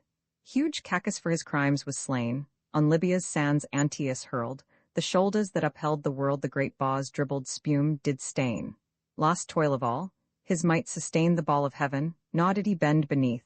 This toil, his labor's end, the prize of heaven's high glory gained. Brave hearts, press on. Lo, heaven would lead these bright examples. From the fight turn not your backs in coward flight. Earth's conflict won, the stars your meed. She ceased, and was about to pass on in her discourse to the exposition of other matters, when I break in and say, Excellent is thine exhortation, and such as well beseemeth thy high authority, but I am even now experiencing one of the many difficulties which, as thou saidst but now, beset the question of providence. I want to know whether thou deemest that there is any such thing as chance at all, and if so, what it is. Then she made answer, I am anxious to fulfill my promise completely, and open to thee a way of return to thy native land. As for these matters, though very useful to know, they are yet a little removed from the path of our design, and I fear lest digressions should fatigue thee, and thou shouldst find thyself unequal to completing the direct journey to our goal. Have no fear for that, said I. It is rest to me to learn, where learning brings delight so exquisite, especially when thy argument has been built up on all sides with undoubted conviction, and no place is left for uncertainty in what follows. She made answer, I will accede to thy request. And forthwith she thus began. If chance be defined as a result produced by random movement without any link of causal connection, I roundly affirm that there is no such thing as chance at all, and consider the word to be altogether without meaning, except as a symbol of the thing designated. What place can be left for random action, when God constraineth all things to order? For ex nihilo nihil is sound doctrine, which none of the ancients gainsaid, although they used it of material substance, not of the efficient principle. This they laid down as a kind of basis for all their reasonings concerning nature. Now, if a thing arise without causes, it will appear to have arisen from nothing. But if this cannot be, neither is it possible for there to be chance in accordance with the definition just given. Well, said I, is there, then, nothing which can properly be called chance or accident, or is there something to which these names are appropriate, though its nature is dark to the vulgar? Our good Aristotle, says she, has defined it concisely in his Physics and closely in accordance with the truth. How, pray? Said I. Thus, says she 28, whenever something is done for the sake of a particular end, and for certain reasons some other result than that designed ensues, this is called chance. For instance, if a man is digging the earth for tillage, and finds a mass of buried gold. Now, such a find is regarded as accidental. Yet it is not ex nihilo, for it has its proper causes, the unforeseen and unexpected concurrence of which has brought the chance about. For had not the cultivator been digging, had not the man who hid the money buried it in that precise spot, the gold would not have been found. These, then, are the reasons why the find is a chance one, in that it results from causes which met together and concurred, not from any intention on the part of the discoverer. Since neither he who buried the gold, nor he who worked in the field intended that the money should be found, but, as I said, it happened by coincidence that one dug where the other buried the treasure. We may, then, define chance as being an unexpected result flowing from a concurrence of causes where the several factors had some definite end. But the meeting and concurrence of these causes arises from that inevitable chain of order which, flowing from the fountainhead of providence, disposes all things in their due time and place. Song I chance in the rugged Persian highlands, where the masters of the bow skill to feign a flight, and fleeing, hurl their darts and pierce the foe. There the Tigris and Euphrates at 1 sauce 29, their waters blend, soon to draw apart, and plainwood each its separate way to wend. When once more their waters mingle in a channel deep and wide, all the flotsam comes together that is borne upon the tide, ships and trunks of trees, uprooted in the torrent's wild career, meet, as mid the swirling waters chance their random way may steer. Yet the shelving of the channel and the flowing waters force guides each movement, and determines every floating fragment's course. Thus, where the drift of hazard seems most unrestrained to flow, chance herself is reined and bitted, and the curb of law doth know. Roman 2 I am following needfully, said I, and I agree that it is as thou sayest. But in this series of linked causes is there any freedom left to our will, or does the chain of fate bind also the very motions of our souls? There is freedom, said she. Nor, indeed, can any creature be rational, unless he be endowed with free will. For that which hath the natural use of reason has the faculty of discriminative judgment, and of itself distinguishes what is to be shunned or desired. Now, everyone seeks what he judges desirable, and avoids what he thinks should be shunned. Wherefore, beings endowed with reason possess also the faculty of free choice and refusal, but I suppose this faculty not equal alike in all.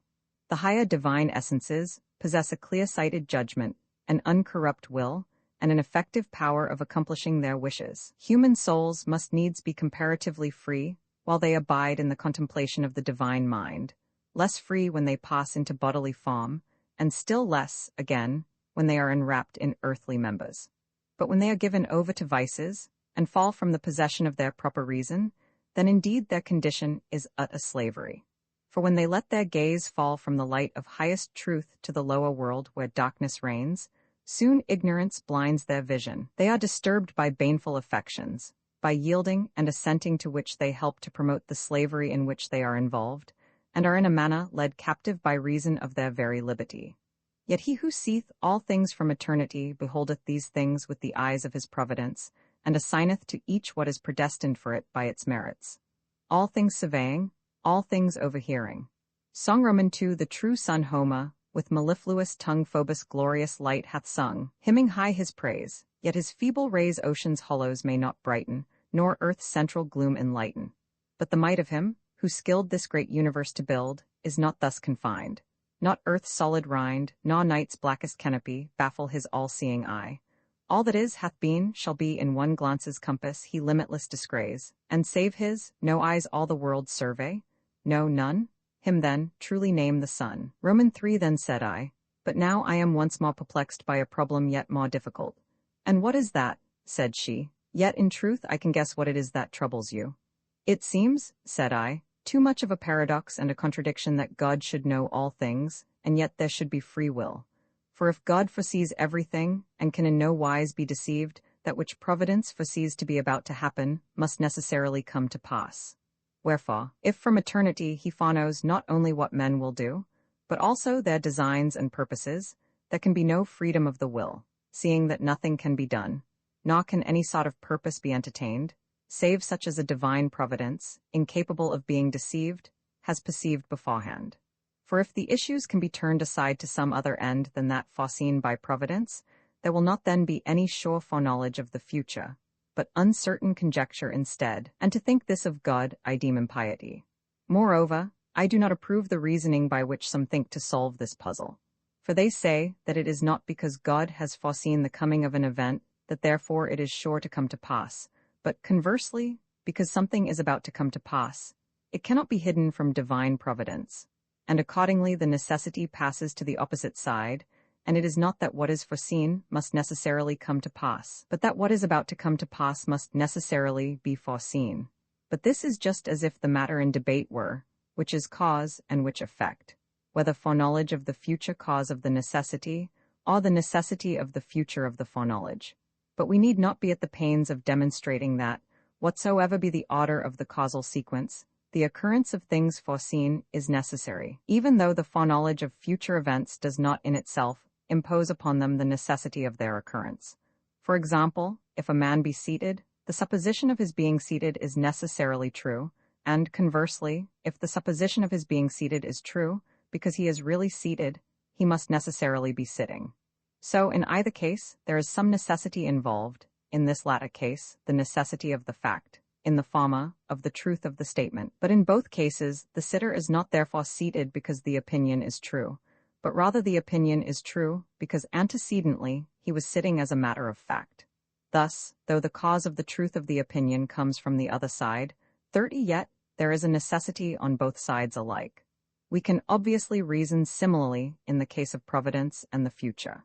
Even if future events are foreseen because they are about to happen, and do not come to pass because they are foreseen, still, all the same, there is a necessity, both that they should be foreseen by God as about to come to pass, and that when they are foreseen they should happen, and this is sufficient for the destruction of free will. However, it is preposterous to speak of the occurrence of events in time as the cause of eternal foreknowledge. And yet, if we believe that God foresees future events because they are about to come to pass, what is it but to think that the occurrence of events is the cause of his supreme providence? Further, just as when I know that anything is, that thing necessarily is, so when I know that anything will be, it will necessarily be. It follows, then, that things foreknown come to pass inevitably. Lastly, to think of a thing as being in any way other than what it is not only not knowledge, but it is false opinion widely different from the truth of knowledge. Consequently, if anything is about to be, and yet its occurrence is not certain and necessary, how can anyone foreknow that it will occur? For just as knowledge itself is free from all admixture of falsity, so any conception drawn from knowledge cannot be other than as it is conceived. For this, indeed, is the cause why knowledge is free from falsehood, because of necessity, each thing must correspond exactly with the knowledge which grasps its nature. In what way, then, are we to suppose that God foreknows these uncertainties as about to come to pass? For if he thinks of events which possibly may not happen at all as inevitably destined to come to pass, he is deceived. And this it is not only impious to believe, but even so much as to express in words. If, on the other hand, he sees them in the future as they are in such a sense as to know that they may equally come to pass or not, what sort of foreknowledge is this which comprehends nothing certain nor fixed? What better is this than the absurd vaticination of Tiresias? Whate'er I say shall either come to pass, or not. 31 In that case, too, in what would divine providence surpass human opinion, if it holds for uncertain things, the occurrence of which is uncertain, even as men do? But if at that perfectly sure fountainhead of all things no shadow of uncertainty can possibly be found, then the occurrence of those things which he has surely foreknown as coming is certain. Wherefore there can be no freedom in human actions and designs. But the divine mind, which foresees all things without possibility of mistake, ties and binds them down to one only issue. But this admission once made, what an upset of human affairs manifestly ensues. Vainly are rewards and punishments proposed for the good and bad, since no free and voluntary motion of the will has deserved either one or the other. Nay, the punishment of the wicked and the reward of the righteous, which is now esteemed the perfection of justice, will seem the most flagrant injustice, since men are determined either way not by their own proper volition, but by the necessity of what must surely be. And therefore neither virtue nor vice is anything, but rather good and ill desert are confounded together without distinction. Moreover, seeing that the whole course of events is deduced from providence, and nothing is left free to human design, it comes to pass that our vices also are referred to the author of all good, a thought than which none more abominable can possibly be conceived. Again, no ground is left for hope or prayer, since how can we hope for blessings, or pray for mercy, when every object of desire depends upon the links of an unalterable chain of causation? Gone, then, is the one means of intercourse between God and man, the communion of hope and prayer, if it be true that we ever earn the inestimable recompense of the divine favor at the price of a due humility. For this is the one way whereby men seem able to hold communion with God, and are joined to that unapproachable light by the very act of supplication, even before they obtain their petitions. Then, since these things can scarcely be believed to have any efficacy, if the necessity of future events be admitted, what means will there be whereby we may be brought near and cleave to him who is the supreme head of all? Wherefore it needs must be that the human race, even as thou didst erstwhile declare in song, potted and dissevered from its sauce, should fall to ruin. Song Roman 3 Truth's paradoxes. Why does a strange discordance break the ordered scheme's fair harmony? Hath God decreed twixt truth and truth there may such lasting warfare be, that truths, each severally plain, we strive to reconcile in vain? Or is the discord not in truth, since truth is self-consistent ever? But close in fleshly wrappings held, the blinded mind of man can never discern. So faint her taper shines, the subtle chain that all combines. Ah, then why burns man's restless mind truth's hidden portals to unclose? Knows he already what he seeks? Why toil to seek it if he knows? Yet, haply if he knoweth not, why blindly seek he knows not what? 32 Who for a good he knows not sighs? Who can an unknown end pursue? How find? How end when haply found hail that strange form he never knew? Or is it that man's inmost soul once knew each part and knew the whole? Now, though by fleshly vapors dimmed, not all forgot her visions past. For while the several parts are lost, to the one whole she cleaveth fast. Whence he who yearns the truth to find is neither sound of sight nor blind. For neither does he know in full, nor is he reft of knowledge quite, but holding still to what is left, he gropes in the uncertain light, and by the part that still survives to win back all he bravely strives. Roman Fa then said she. This debate about providence is an old one, and is vigorously discussed by Cicero in his Divination. 33 Thou also hast long and earnestly pondered the problem, yet no one has had diligence and perseverance enough to find a solution. And the reason of this obscurity is that the movement of human reasoning cannot cope with the simplicity of the divine foreknowledge. For if a conception of its nature could in any wise be framed, no shadow of uncertainty would remain. With a view of making this at last clear and plain, I will begin by considering the arguments by which thou art swayed. First, I inquire into the reasons why thou art dissatisfied with the solution proposed, which is to the effect that, seeing the fact of foreknowledge is not thought the cause of the necessity of future events, foreknowledge is not to be deemed any hindrance to the freedom of the will. Now, surely the sole ground on which thou arguest the necessity of the future is that things which are foreknown cannot fail to come to pass. But if, as thou wert ready to acknowledge just now, the fact of foreknowledge imposes no necessity on things future, what reason is there for supposing the results of voluntary action constrained to a fixed issue? Suppose, for the sake of argument, and to see what follows, we assume that there is no foreknowledge. Are willed actions, then, tied down to any necessity in this case? Certainly not. Let us assume foreknowledge again, but without its involving any actual necessity. The freedom of the will, I imagine, will remain in complete integrity. But thou wilt say that, even although the foreknowledge is not the necessity of the future event's occurrence, yet it is a sign that it will necessarily happen. Granted. But in this case it is plain that, even if there had been no foreknowledge, the issues would have been inevitably certain. For a sign only indicates something which does not bring to pass that of which it is the sign. We require to show beforehand that all things, without exception, happen of necessity, in order that a preconception may be a sign of this necessity. Otherwise, if there is no such universal necessity, neither can any preconception be a sign of a necessity which exists not. Manifestly, too, a proof established on firm grounds of reason must be drawn not from signs and loose general arguments, but from suitable and necessary causes. But how can it be that things foreseen should ever fail to come to pass? Why, this is to suppose us to believe that the events which Providence foresees to be coming were not about to happen, instead of our supposing that, although they should come to pass, yet there was no necessity involved in their own nature, compelling their occurrence. Take an illustration that will help to convey my meaning.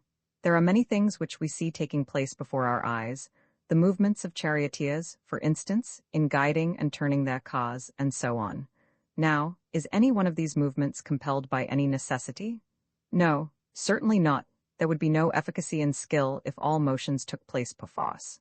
Then, things which in taking place are free from any necessity as to their being in the present must also, before they take place, be about to happen without necessity. Wherefore there are things which will come to pass, the occurrence of which is perfectly free from necessity. At all events, I imagine that no one will deny that things now taking place were about to come to pass before they were actually happening. Such things, however much foreknown, are in their occurrence free. For even as knowledge of things present imparts no necessity into things that are taking place, so foreknowledge of the future imparts none into things that are about to come. But this, thou wilt say, is the very point in dispute, whether any foreknowing is possible of things whose occurrence is not necessary. For here there seems to thee a contradiction, and if they are foreseen, their necessity follows, whereas if there is no necessity, they can by no means be foreknown.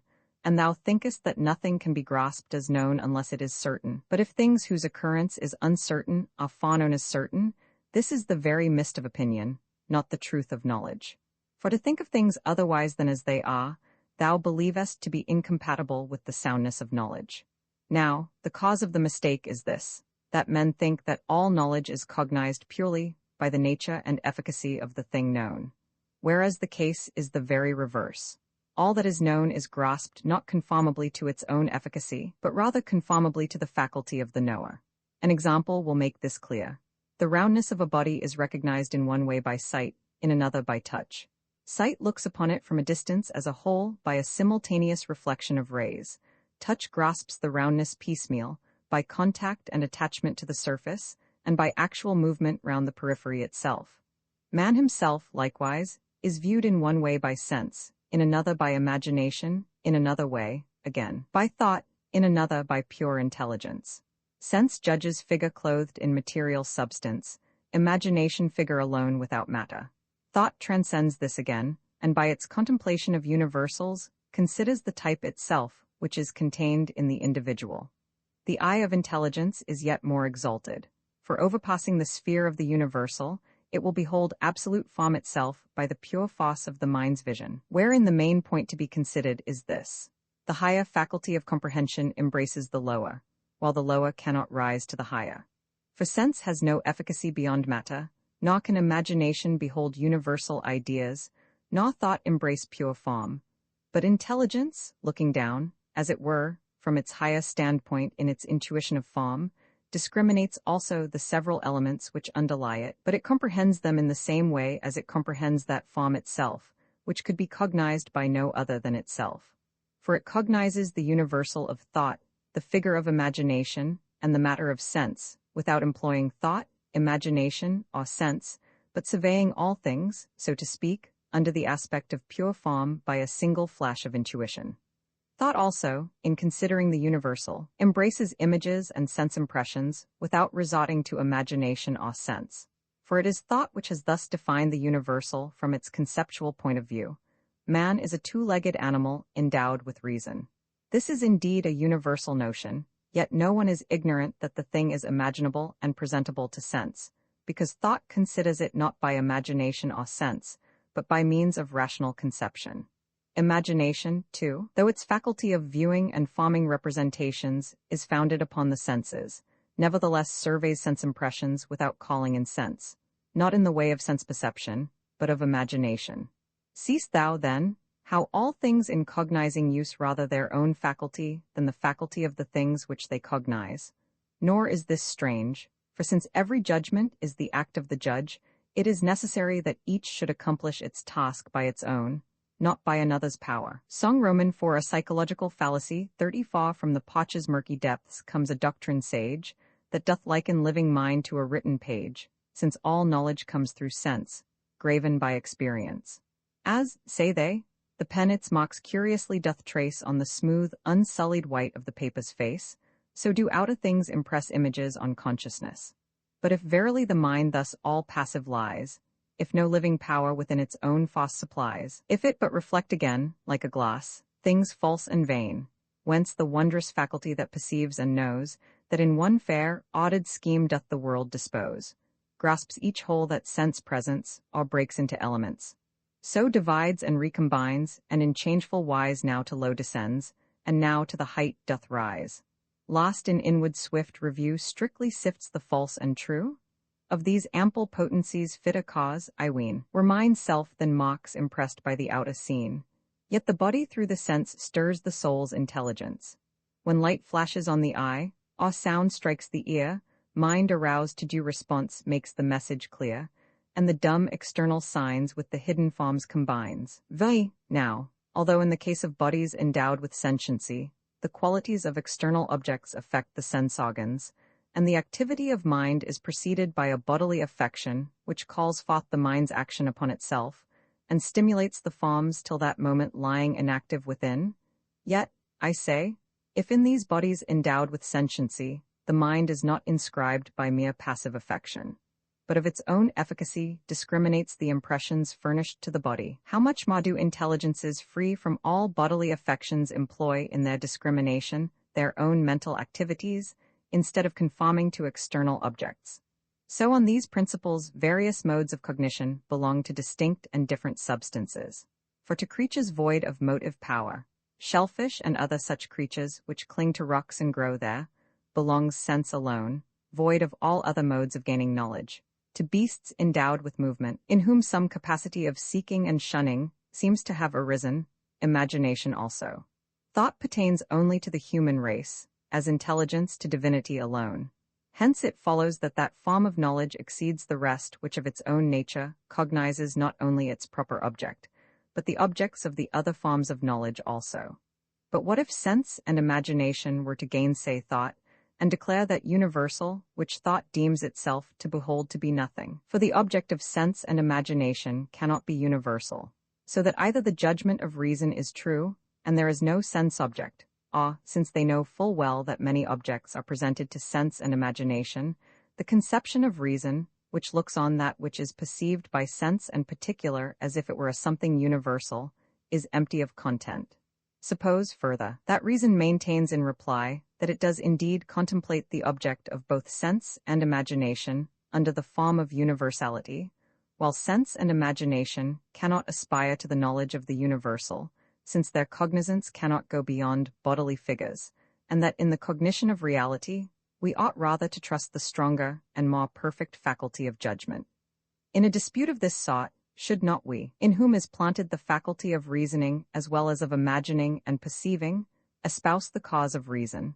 In like manner is it that human reason thinks that divine intelligence cannot see the future except after the fashion in which its own knowledge is obtained. For thy contention is, if events do not appear to involve certain and necessary issues, they cannot be foreseen as certainly about to come to pass. There is, then, no foreknowledge of such events. If we can ever bring ourselves to believe that there can be nothing which does not happen of necessity. If, however, we could have some part in the judgment of the divine mind, even as we participate in reason, we should think it perfectly just that human reason should submit itself to the divine mind, no less than we judged that imagination and sense ought to yield to reason. Wherefore let us soar, if we can, to the heights of that supreme intelligence, for their reason will see what in itself it cannot look upon, and that is in what way things whose occurrence is not certain may yet be seen in a sure and definite foreknowledge, and that this foreknowledge is not conjecture, but rather knowledge in its supreme simplicity, free of all limits and restrictions. Song v. The upward look in what divers shapes and fashions do the creatures great and small over wide earth's teeming surface skim, or scud, or walk, or crawl. Some with elongated body sweep the ground, and as they move, trail perforce with writhing belly in the dust a sinuous groove. Some, on light wing upward soaring, swiftly do the winds divide, and through heaven's ample spaces in free motion smoothly glide. These earth's solid surface pressing, with firm paces onward rove, ranging through the verdant meadows, crouching in the woodland grove. Great and wondrous is their variance, yet in all the head low bent dulls the soul and blunts the senses, though their forms be different. Man alone, erect, aspiring, lifts his forehead to the skies, and in upright posture steadfast seems earth's baseness to despise. If with earth not all besotted, to this parable give ear, thou whose gaze is fixed on heaven, who thy face on high dost rear, lift thy soul, too, heavenward. Haply lest it stain its heavenly worth, and thine eyes alone look upward while thy mind cleaves to the earth. Since, then, as we lately proved, everything that is known is cognized not in accordance with its own nature, but in accordance with the nature of the faculty that comprehends it, let us now contemplate, as far as lawful, the character of the divine essence, that we may be able to understand also the nature of its knowledge. God is eternal. In this judgment all rational beings agree. Let us, then, consider what eternity is, for this word carries with it a revelation alike of the divine nature and of the divine knowledge. Now, eternity is the possession of endless life whole and perfect at a single moment. What this is becomes more clear and manifest from a comparison with things temporal. For whatever lives in time is a present proceeding from the past to the future, and there is nothing set in time which can embrace the whole space of its life together. Tomorrow's state it grasps not yet, while it has already lost yesterday's. Nay, Even in the life of today, ye live no longer than one brief transitory moment. Whatever, therefore, is subject to the condition of time, although, as Aristotle deemed of the world, 35 it never have either beginning or end, and its life be stretched to the whole extent of time's infinity, it yet is not such as rightly to be thought eternal. For it does not include and embrace the whole space of infinite life at once, but has no present hold on things to come, not yet accomplished. Accordingly, that which includes and possesses the whole fullness of unending life at once, from which nothing future is absent, from which nothing past has escaped, this is rightly called eternal. This must of necessity be ever present to itself in full self-possession, and hold the infinity of movable time in an abiding present. Wherefore they deem not rightly who imagine that on Plato's principles the created world is made co-eternal with the Creator, because they are told that he believed the world to have had no beginning in time, 36, and to be destined never to come to an end. For it is one thing for existence to be endlessly prolonged, which was what Plato ascribed to the world, another for the whole of an endless life to be embraced in the present, which is manifestly a property peculiar to the divine mind. Nor need God appear earlier, in mere duration of time, to created things, but only prior in the unique simplicity of his nature. For the infinite progression of things in time copies this immediate existence in the present of the changeless life, and when it cannot succeed in equaling it, declines from movelessness into motion, and falls away from the simplicity of a perpetual present to the infinite duration of the future and the past. And since it cannot possess the whole fullness of its life together, for the very reason that in a manner it never ceases to be, it seems, up to a certain point, to rival that which it cannot complete and express by attaching itself indifferently to any present moment of time, however swift and brief. And since this bears some resemblance to that ever-abiding present, it bestows on everything to which it is assigned the semblance of existence. But since it cannot abide, it hurries along the infinite path of time, and the result has been that it continues by ceaseless movement the life, the completeness of which it could not embrace while it stood still. So, if we are minded to give things their right names, we shall follow Plato in saying that God indeed is eternal, but the world everlasting. Since, then, every mode of judgment comprehends its objects conformably to its own nature, and since God abides forever in an eternal present, his knowledge, also transcending all movement of time, dwells in the simplicity of its own changeless present, and, embracing the whole infinite sweep of the past and of the future, contemplates all that falls within its simple cognition as if it were now taking place. And therefore, if thou wilt carefully consider that immediate presentment whereby it discriminates all things, thou wilt more rightly deem it not foreknowledge as of something future, but knowledge of a moment that never passes. For this cause the name chosen to describe it is not provision, but providence, because, since utterly removed in nature from things mean and trivial, its outlook embraces all things as from some lofty height. Why, then, dost thou insist that the things which are surveyed by the divine eye are involved in necessity, whereas clearly men impose no necessity on things which they see? Does the act of vision add any necessity to the things which thou seest before thy eyes? Assuredly not. And yet, if we may without unfitness compare God's present and man's, just as ye see certain things in this your temporary present, so does he see all things in his eternal present. Wherefore this divine anticipation changes not the natures and properties of things, and it beholds things present before it, just as they will hereafter come to pass in time. Not as it confound things in its judgment, but in the one mental view distinguishes alike what will come necessarily, and what without necessity. For even as ye, when at one and the same time ye see a man walking on the earth and the sun rising in the sky, distinguish between the two, though one glance embraces both, and judge the former voluntary, the latter necessary action. So also the divine vision in its universal range of view does in no wise confuse the characters of the things which are present to its regard, though future in respect of time. Whence it follows that when it perceives that something will come into existence, and yet is perfectly aware that this is unbound by any necessity, its apprehension is not opinion, but rather knowledge based on truth. And if to this thou sayest that what God sees to be about to come to pass cannot fail to come to pass, and that what cannot fail to come to pass happens of necessity, and wilt tie me down to this word necessity, I will acknowledge that thou affirmest a most solid truth, but one which scarcely anyone can approach to who has not made the divine his special study. For my answer would be that the same future event is necessary from the standpoint of divine knowledge, but when considered in its own nature, it seems absolutely free and unfettered. So then, there are two necessities, one simple, as that men are necessarily mortal, the other conditioned as that, if you know that someone is walking, he must necessarily be walking. For that which is known cannot indeed be otherwise than as it is known to be, and yet this fact by no means carries with it that other simple necessity. For the former necessity is not imposed by the thing's own proper nature, but by the addition of a condition.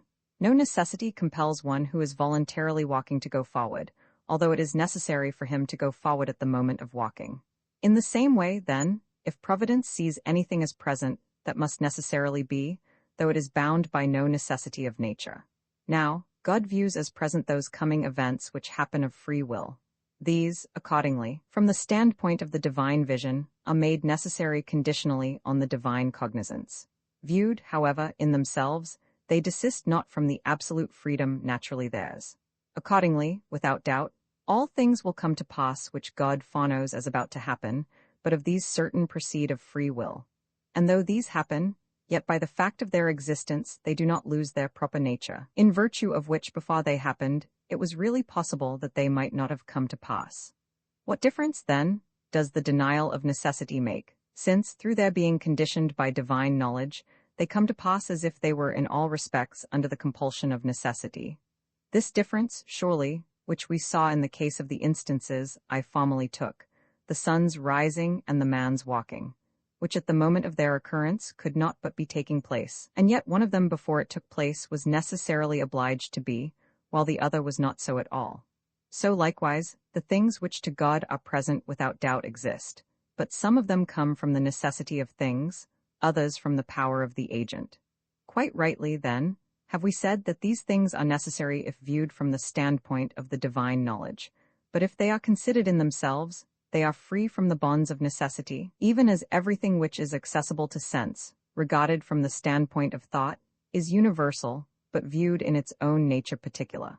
But thou wilt say, if it is in my power to change my purpose, I shall make void providence, since I shall perchance change something which comes within its foreknowledge. My answer is, thou canst indeed turn aside thy purpose, but since the truth of providence is ever at hand to see that thou canst, and whether thou dost, and whither thou turnest thyself, thou canst not avoid the divine foreknowledge, even as thou canst not escape the sight of a present spectator, although of thy free will thou turn thyself to various actions. Wilt thou then say, shall the divine knowledge be changed at my discretion, so that when I will this or that, providence changes its knowledge correspondingly? Surely not. True, for the divine vision anticipates all that is coming, and transforms and reduces it to the form of its own present knowledge, and varies not, as thou deemest, in its foreknowledge, alternating to this or that, but in a single flash it forestalls and includes thy mutations without altering. And this ever-present comprehension and survey of all things God has received, not from the issue of future events, but from the simplicity of his own nature. Hereby also is resolved the objection which a little while ago gave the offense, that our doings in the future were spoken of, as if supplying the cause of God's knowledge.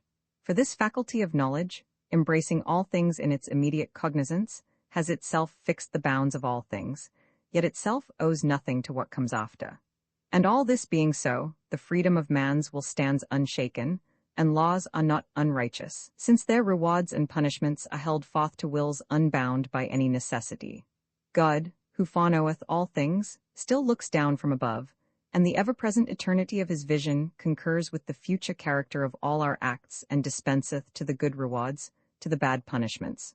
Our hopes and prayers also are not fixed on God in vain, and when they are rightly directed, cannot fail of effect. Therefore, withstand vice, practice virtue, lift up your souls to right hopes, offer humble prayers to heaven. Great is the necessity of righteousness laid upon you, if you will not hide it from yourselves, seeing that all your actions are done before the eyes of a judge who seeth all things. Roman 4. Dost thou understand? She asks. Do my words sink into thy mind, or art thou dull as the ass to the sound of the lyre? Why dost thou weep? Why do tears stream from thy eyes? Speak out, hide it not in thy heart. 3. If thou lookest for the physician's help, thou must needs disclose thy wound. Then I, gathering together what strength I could, began.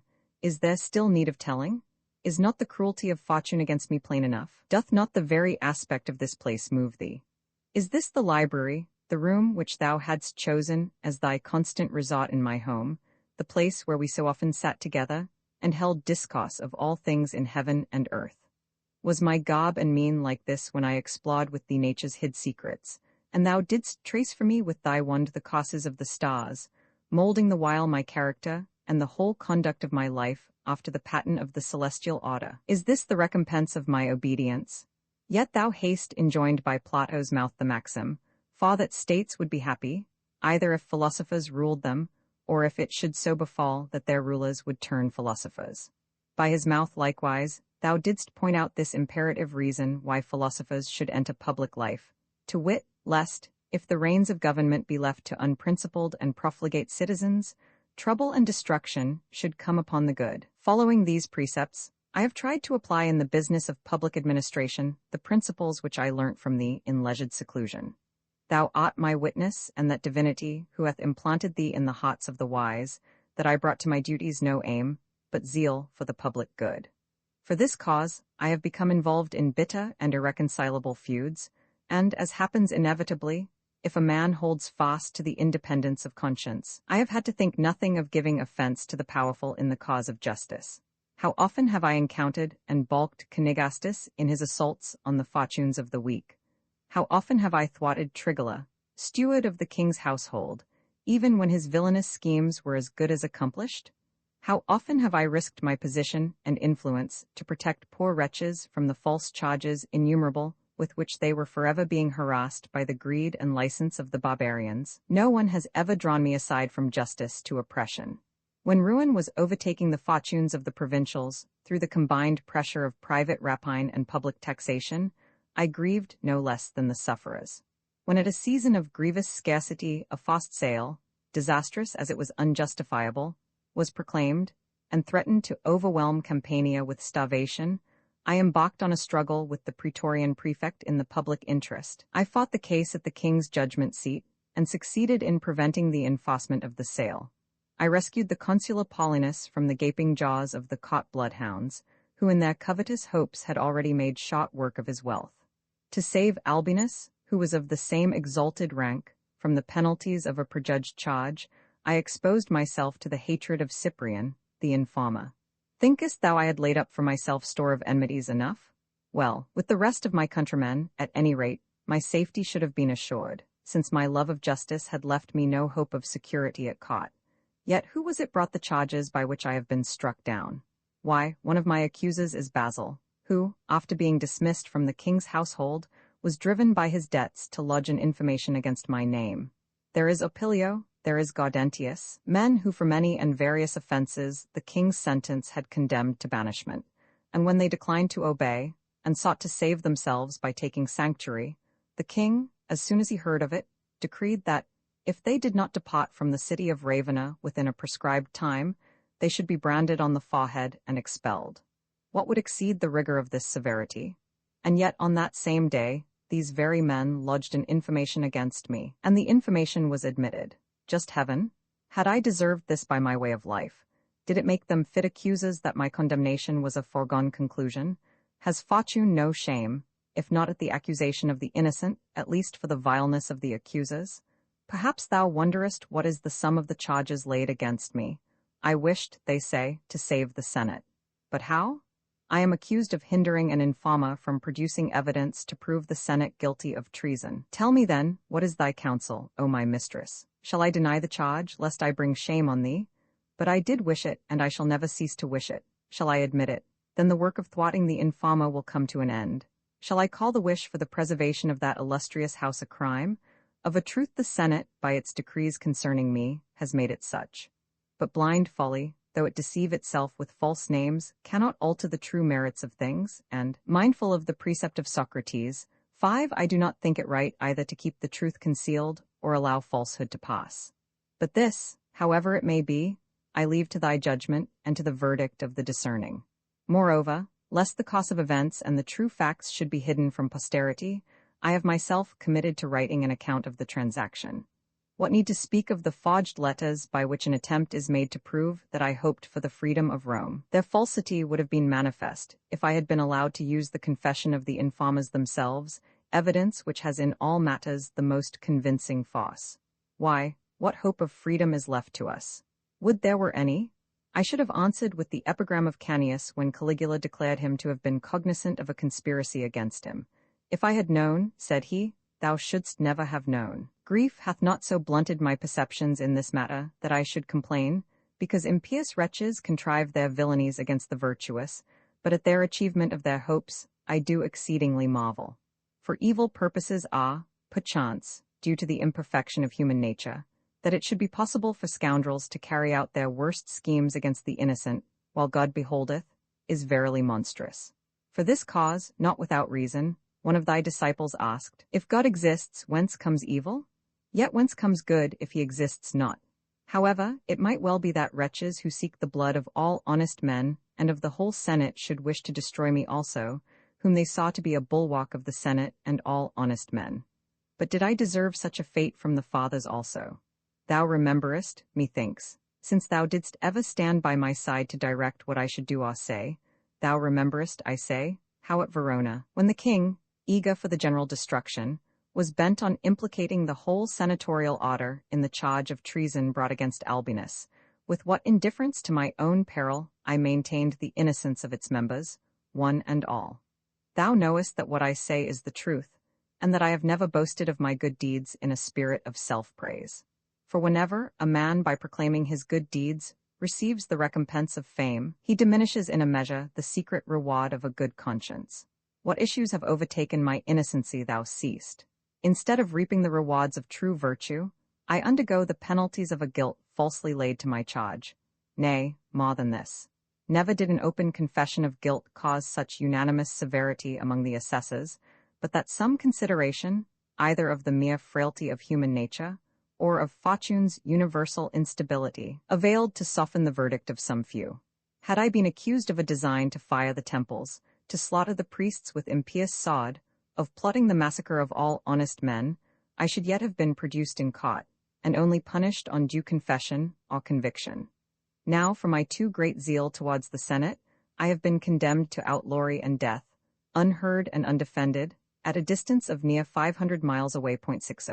My judges, well do ye deserve that no one should hereafter be convicted of a fault like mine.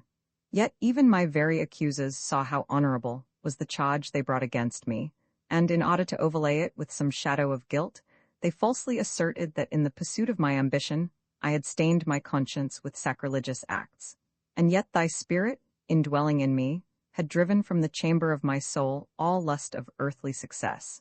And with thine eye ever upon me, there could be no place left for sacrilege. For thou didst daily repeat in my ear and instill into my mind the Pythagorean maxim, follow after God. It was not likely, then, that I should covet the assistance of the vilest spirits, when thou wert moulding me to such an excellence as should conform me to the likeness of God. Again, the innocency of the inner sanctuary of my home, the company of friends of the highest probity, a father-in-law revered at once for his pure character and his active beneficence, shield me from the very suspicion of sacrilege.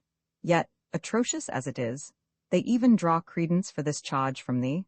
I am like to be thought implicated in wickedness on this very account, that I am imbued with thy teachings and stablished in thy ways. So it is not enough that my devotion to thee should profit me nothing, but thou also must be assailed by reason of the odium which I have incurred. Verily, this is the very crown of my misfortunes, that men's opinions for the most part look not to real merit, but to the event, and only recognize foresight where fortune has crowned the issue with her approval. Whereby it comes to pass that reputation is the first of all things to abandon the unfortunate. I remember with chagrin how perverse is popular report, how various and discordant men's judgments. This only will I say, that the most crushing of misfortune's burdens is, that as soon as a charge is fastened upon the unhappy, they are believed to have deserved their sufferings. I, for my part, who have been banished from all life's blessings, stripped of my honors, stained in repute, am punished for well-doing. And now methinks I see the villainous dens of the wicked surging with joy and gladness, all the most recklessly unscrupulous threatening a new crop of lying informations, the good prostrate with terror at my danger. Every ruffian incited by impunity to new daring, and to success by the profits of audacity, the guiltless not only robbed of their peace of mind, but even of all means of defense. Wherefore I would fain cry out, Song v. Boethius prayer, builder of yon starry dome, thou that whirlest, throned eternal, heaven's swift globe, and as they roam, gidst the stars by laws supernal. So in full sphered splendid dight Cynthia dims the lamps of night, but unto the orb fraternal close adrawn, seven doth lose her light. Who at fall of eventide Hesper his cold radiance showeth, Lucifer his beams doth hide, paling as the sun's light groweth, brief, while winter's frost holds sway, by thy will the space of day, swift, when summer's fervor gloweth, speed the hours of night away. Thou dost rule the changing year, when rude Boreas oppresses, fall the leaves, they reappear, wooed by Zephyr's soft caresses. Fields that Sirius burns deep grown by Arcturus' watch were sown, each the reign of law confesses, keeps the place that is his own. Sovereign ruler, lord of all, can it be that thou disdainest only man? Gainst him, poor thrall, wanton fortune plays her vainest. Guilt's deserved punishment falleth on the innocent, high uplifted, the profanest on the just their malice vent. Virtue cowers in dark retreats, crime's foul stain the righteous beareth, perjury and false deceits hurt not him the wrong who dareth. But whene'er the wicked trust in ill strength to work their lust, kings, whom nations awe declareth mighty, grovel in the dust. Look, O look upon this earth, thou who on law's sure foundation framedst all. Have we no worth, we poor men of all creation? Saw we toss on fortune's tide, Master, bid the waves subside, and earth's ways with consummation of thy heavens ought to guide. When I had poured out my griefs in this long and unbroken strain of lamentation, she, with calm countenance, and in no wise disturbed at my complainings, thus spake. When I saw thee sorrowful in tears, I straightway knew thee wretched and an exile. But how far distant that exile I should not know, had not thine own speech revealed it. Yet how far indeed from thy country haste thou, not been banished, but rather haste strayed? Ah, if thou wilt have it banishment, haste banished thyself, for no one else could ever lawfully have had this power over thee. Now, if thou wilt call to mind from what country thou art sprung, it is not ruled, as once was the Athenian polity, by the sovereignty of the multitude, but one is its ruler, one its king, 8 who takes delight in the number of his citizens, not in their banishment, to submit to whose governance and to obey whose ordinances is perfect freedom. Art thou ignorant of that most ancient law of this thy country, whereby it is decreed that no one whatsoever, who hath chosen to fix there his dwelling, may be sent into exile? For truly there is no fear that one who is encompassed by its ramparts and defenses should deserve to be exiled. But he who has ceased to wish to dwell therein, he likewise ceases to deserve to do so. And so it is not so much the aspect of this place which moves me, as thy aspect, not so much the library walls set off with glass and ivory which I miss, as the chamber of thy mind, wherein I once placed, not books, but that which gives books their value, the doctrines which my books contain. Now, what thou hast said of thy services to the commonweal is true, only too little compared with the greatness of thy deservings. The things laid to thy charge whereof thou hast spoken, whether such as redound to thy credit, or mere false accusations, are publicly known. As for the crimes and deceits of the informers, thou hast rightly deemed it fitting to pass them over lightly, because the popular voice hath better and more fully pronounced upon them. Thou hast bitterly complained of the injustice of the Senate. Thou hast grieved over my calumniation, and likewise hast lamented the damage to my good name. Finally, thine indignation blazed forth against fortune. Thou hast complained of the unfairness with which thy merits have been recompensed. Last of all, thy frantic muse framed a prayer that the peace which reigns in heaven might rule earth also. But since a throng of tumultuous passions hath assailed thy soul, since thou art distraught with anger, pain, and grief, strong remedies are not proper for thee in this thy present mood. And so for a time I will use milder methods, that the tumors which have grown hard through the influx of disturbing passion may be softened by gentle treatment, till they can bear the force of sharper remedies. Song vi. All things have their needful order, he who to th unwilling furrows gives the generous grain, when the crab with baleful fervours scotches all the plain, he shall find his garner bare, acorns for his scanty fare. Go not forth to cull sweet violets from the purpled steep, while the furious blasts of winter through the valleys sweep, nor the grape or hasty bring to the press in days of spring. For to each thing God hath given its appointed time, no perplexing change permits he in his plans sublime. So who quits the odd adieu shall a luckless issue rue. Vi, first then, wilt thou suffer me by a few questions to make some attempt to test the state of thy mind, that I may learn in what way to set about thy cure? Ask what thou wilt, said I, for I will answer whatever questions thou choose to put. Then said she, this world of ours, thinkest thou it is governed haphazard and fortuitously, or believest thou that there is in it any rational guidance?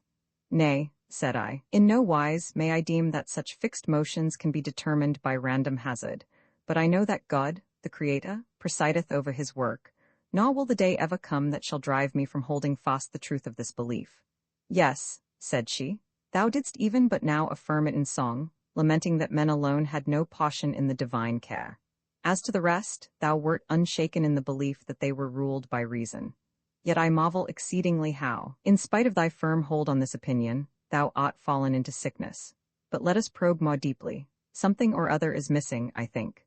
Now, tell me, since thou doubtest not that God governs the world, dost thou perceive by what means he rules it?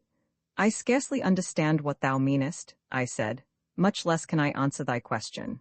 Did I not say truly that something is missing, whereby, as through a breach in the ramparts, disease hath crept in to disturb thy mind? But tell me, dost thou remember the universal end towards which the aim of all nature is directed?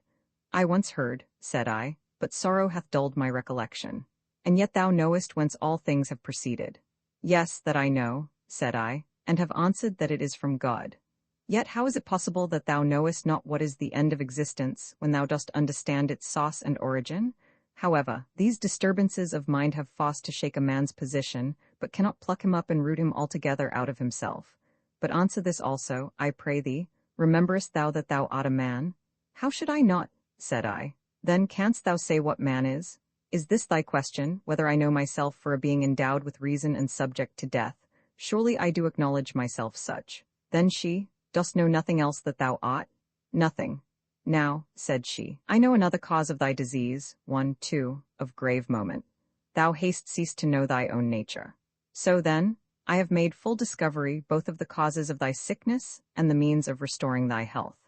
It is because forgetfulness of thyself hath bewildered thy mind that thou hast bewailed thee as an exile, as one stripped of the blessings that were his. It is because thou knowest not the end of existence that thou deemest abominable and wicked men to be happy and powerful, while, because thou hast forgotten by what means the earth is governed, thou deemest that fortune's changes ebb and flow without the restraint of a guiding hand. These are serious enough to cause not sickness only, but even death. But thanks be to the author of our health, the light of nature hath not yet left thee utterly. In thy true judgment concerning the world's government, in that thou believest it subject, not to the random drift of chance, but to divine reason, we have the divine spark from which thy recovery may be hoped. Have, then, no fear. From these weak embers the vital heat shall once more be kindled within thee. But seeing that it is not yet time for strong remedies, and that the mind is manifestly so constituted that when it casts off true opinions it straightway puts on false, wherefrom arises a cloud of confusion that disturbs its true vision, I will now try and disperse these mists by mild and soothing application, that so the darkness of misleading passion may be scattered, and thou mayst come to discern the splendor of the true light. Song Romans 7, the perturbations of passion stars shed no light through the black night, when the clouds hide, and the lashed wave, if the winds rave o'er ocean's tide, though once serene as day's fair sheen, soon fouled and spoiled by the storm's spite, shows to the sight turbid and soiled. Oft the fair rill, down the steep hill seaward that strays, some tumbled block of fallen rock hinders and stays. Then art thou fain clear and most plain truth to discern, in the right way firmly to stay, nor from it turn?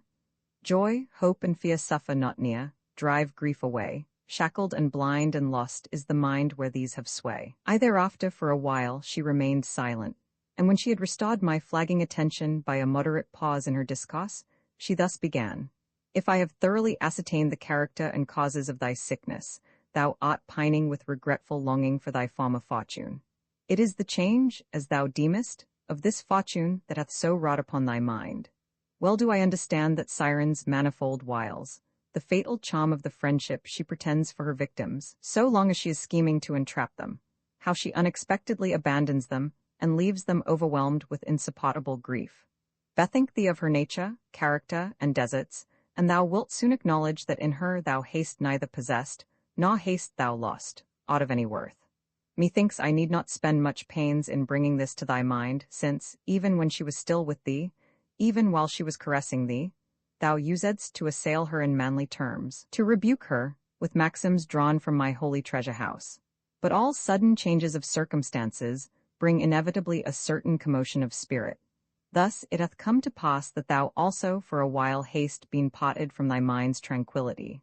But it is time for thee to take and drain a draught, soft and pleasant to the taste, which, as it penetrates within, may prepare the way for stronger potions. Wherefore I call to my aid the sweet persuasiveness of rhetoric, who then only walketh in the right way when she forsakes not my instructions, and music, my handmaid, I bid to join with her singing, now in lighter, now in graver strain. What is it then, poor mortal, that hath cast thee into lamentation and mourning? Some strange, unwonted sight, methinks, have thine eyes seen. Thou deemest fortune to have changed towards thee. Thou mistakest. Such ever were her ways, ever such her nature. Rather in her very mutability hath she preserved towards thee her true constancy.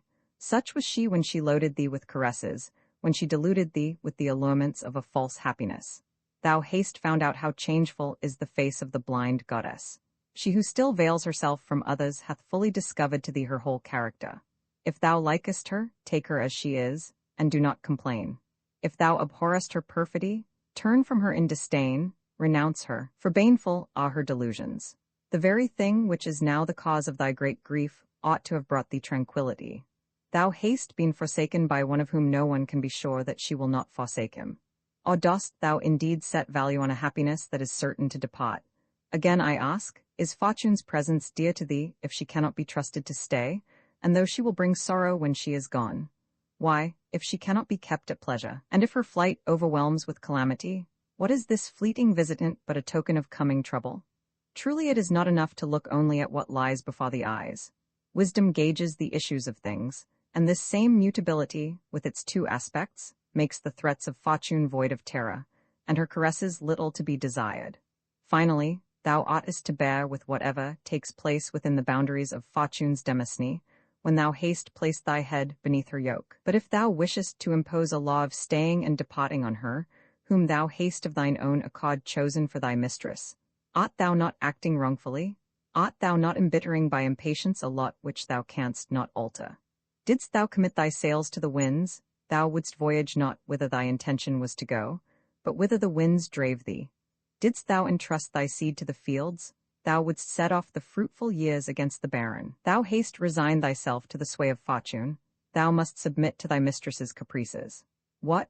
Art thou verily striving to stay the swing of the revolving wheel? O, stupidest of mortals, if it takes to standing still, it ceases to be the wheel of fortune. Song I fortune's malice mad fortune sweeps along in wanton pride, uncertain as Euripus' surging tide, now tramples mighty kings beneath her feet, now sets the conquered in the victor's seat. She heedeth not the wail of hapless woe, but mocks the griefs that from her mischief flow. Such is her spot, so proveth she her power, and great the marvel, when in one brief hour she shows her darling lifted high in bliss, then headlong plunged in misery's abyss. Roman 2. Now I would fain also reason with thee a little in fortune's own words. Do thou observe whether her contentions be just. Man, she might say, why dost thou pursue me with thy daily complainings? What wrong have I done thee? What goods of thine have I taken from thee? Choose and thou wilt a judge, and let us dispute before him concerning the rightful ownership of wealth and rank. If thou succeedest in showing that any one of these things is the true property of mortal man, I freely grant those things to be thine which thou claimest. When nature brought thee forth out of thy mother's womb, I took thee, naked and destitute as thou wast. I cherished thee with my substance, and in the partiality of my favor for thee, I brought thee up somewhat too indulgently, and this it is which now makes thee rebellious against me.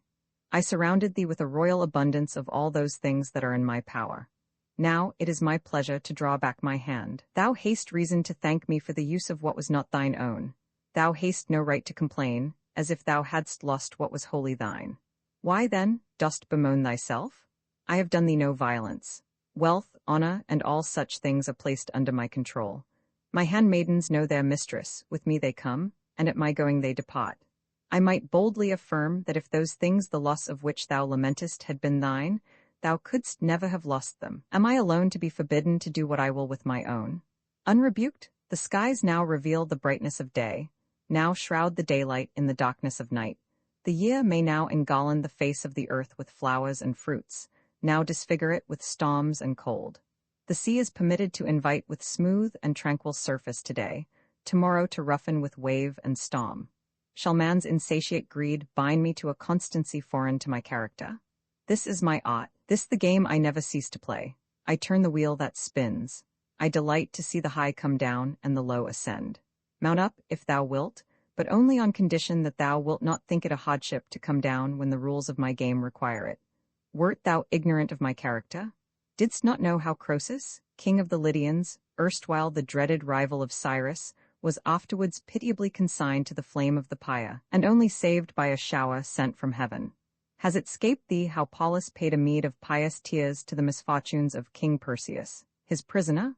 What else do tragedies make such woeful outcry over save the overthrow of kingdoms by the indiscriminate strokes of fortune?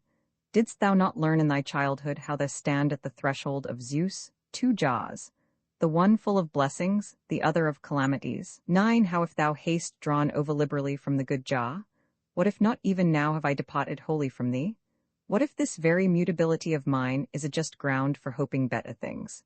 But listen now, and cease to let thy heart consume away with fretfulness, nor expect to live on thine own terms in a realm that is common to all. Song Roman to man's covetousness, what though plenty paw her gifts with a lavish hand, numberless as are the stars, countless as the sand, will the race of man, content, cease to murmur and lament? Nay, though God, all bounteous, give gold at man's desire, honors, rank, and fame, content not a whit is nigher, but an all-devouring greed yawns with ever-widening need. Then what bounds can e'er restrain this wild lust of having, when with each new bounty fed grows the frantic craving? He is never rich whose fierce seas grim want forever near. Roman 3. If fortune should plead thus against thee, assuredly thou wouldst not have one word to offer in reply. Ah, if thou canst find any justification of thy complainings, thou must show what it is. I will give thee space to speak. Then said I, verily, thy pleas are plausible, yea, steeped in the honeyed sweetness of music and rhetoric, but their charm lasts only while they are sounding in the ear. The sense of his misfortunes lies deeper in the heart of the wretched. So, when the sound ceases to vibrate upon the air, the heart's indwelling sorrow is felt with renewed bitterness. Then said she, it is indeed as thou sayest, for we have not yet come to the curing of thy sickness. As yet these are but lenitives conducing to the treatment of a malady hitherto obstinate. The remedies which go deep I will apply in due season. Nevertheless, to deprecate thy determination to be thought wretched, I ask thee, hast thou forgotten the extent and bounds of thy felicity? I say nothing of how, when orphaned and desolate, thou wast taken into the care of illustrious men, how thou wast chosen for alliance with the highest in the state, and even before thou wert bound to their house by marriage, wert already dear to their love, which is the most precious of all ties. Did not all pronounce thee most happy in the virtues of thy wife, the splendid honors of her father, and the blessing of male issue? I pass over, for I care not to speak of blessings in which others also have shared, the distinctions often denied to age which thou enjoyedst in thy youth. I choose rather to come to the unparalleled culmination of thy good fortune. If the fruition of any earthly success has weight in the scale of happiness, can the memory of that splendor be swept away by any rising flood of troubles? That day, when thou didst see thy 2 sons ride forth from home joint consuls, followed by a train of senators, and welcomed by the goodwill of the people, when these 2 sat in curule chairs in the Senate house, and thou by thy panegyric on the king didst earn the fame of eloquence and ability, when in the circus, seated between the 2 consuls, thou didst glut the multitude thronging around with the triumphal largesses for which they looked, methinks thou didst cozen fortune while she caressed thee, and made thee her darling. Thou didst bear off a boon which she had never before granted to any private person. Art thou, then, minded to cast up a reckoning with fortune? Now for the first time she has turned a jealous glance upon thee. If thou compare the extent and bounds of thy blessings and misfortunes, thou canst not deny that thou art still fortunate. Or if thou esteem not thyself favored by fortune, in that thy then seeming prosperity hath departed, deem not thyself wretched, since what thou now believest to be calamitous passeth also. What? Art thou but now come suddenly, and a stranger to the scene of this life? Thinkest thou there is any stability in human affairs, when man himself vanishes away in the swift course of time? It is true that there is little trust that the gifts of chance will abide, yet the last day of life is in a manner the death of all remaining fortune. What difference, then, thinkest thou, is there, whether thou leavest her by dying, or she leave thee by fleeing away? Song Roman 3. All passes when, in rosy chariot drawn, Phoebus gins to light the dawn, by his flaming beams assailed, every glimmering star is paled. When the grove, by zephyrs fed, with rose blossom blushes red, doth rude Auster breathe thereon, bare it stands, its glory gone. Smooth and tranquil lies the deep while the winds are hushed in sleep. Soon, when angry tempests lash, wild and high the billows dash. Thus if nature's changing face holds not still a moment's space, fleeting deem man's fortunes, deem bliss as transient as a dream. One law only standeth fast, things created may not last.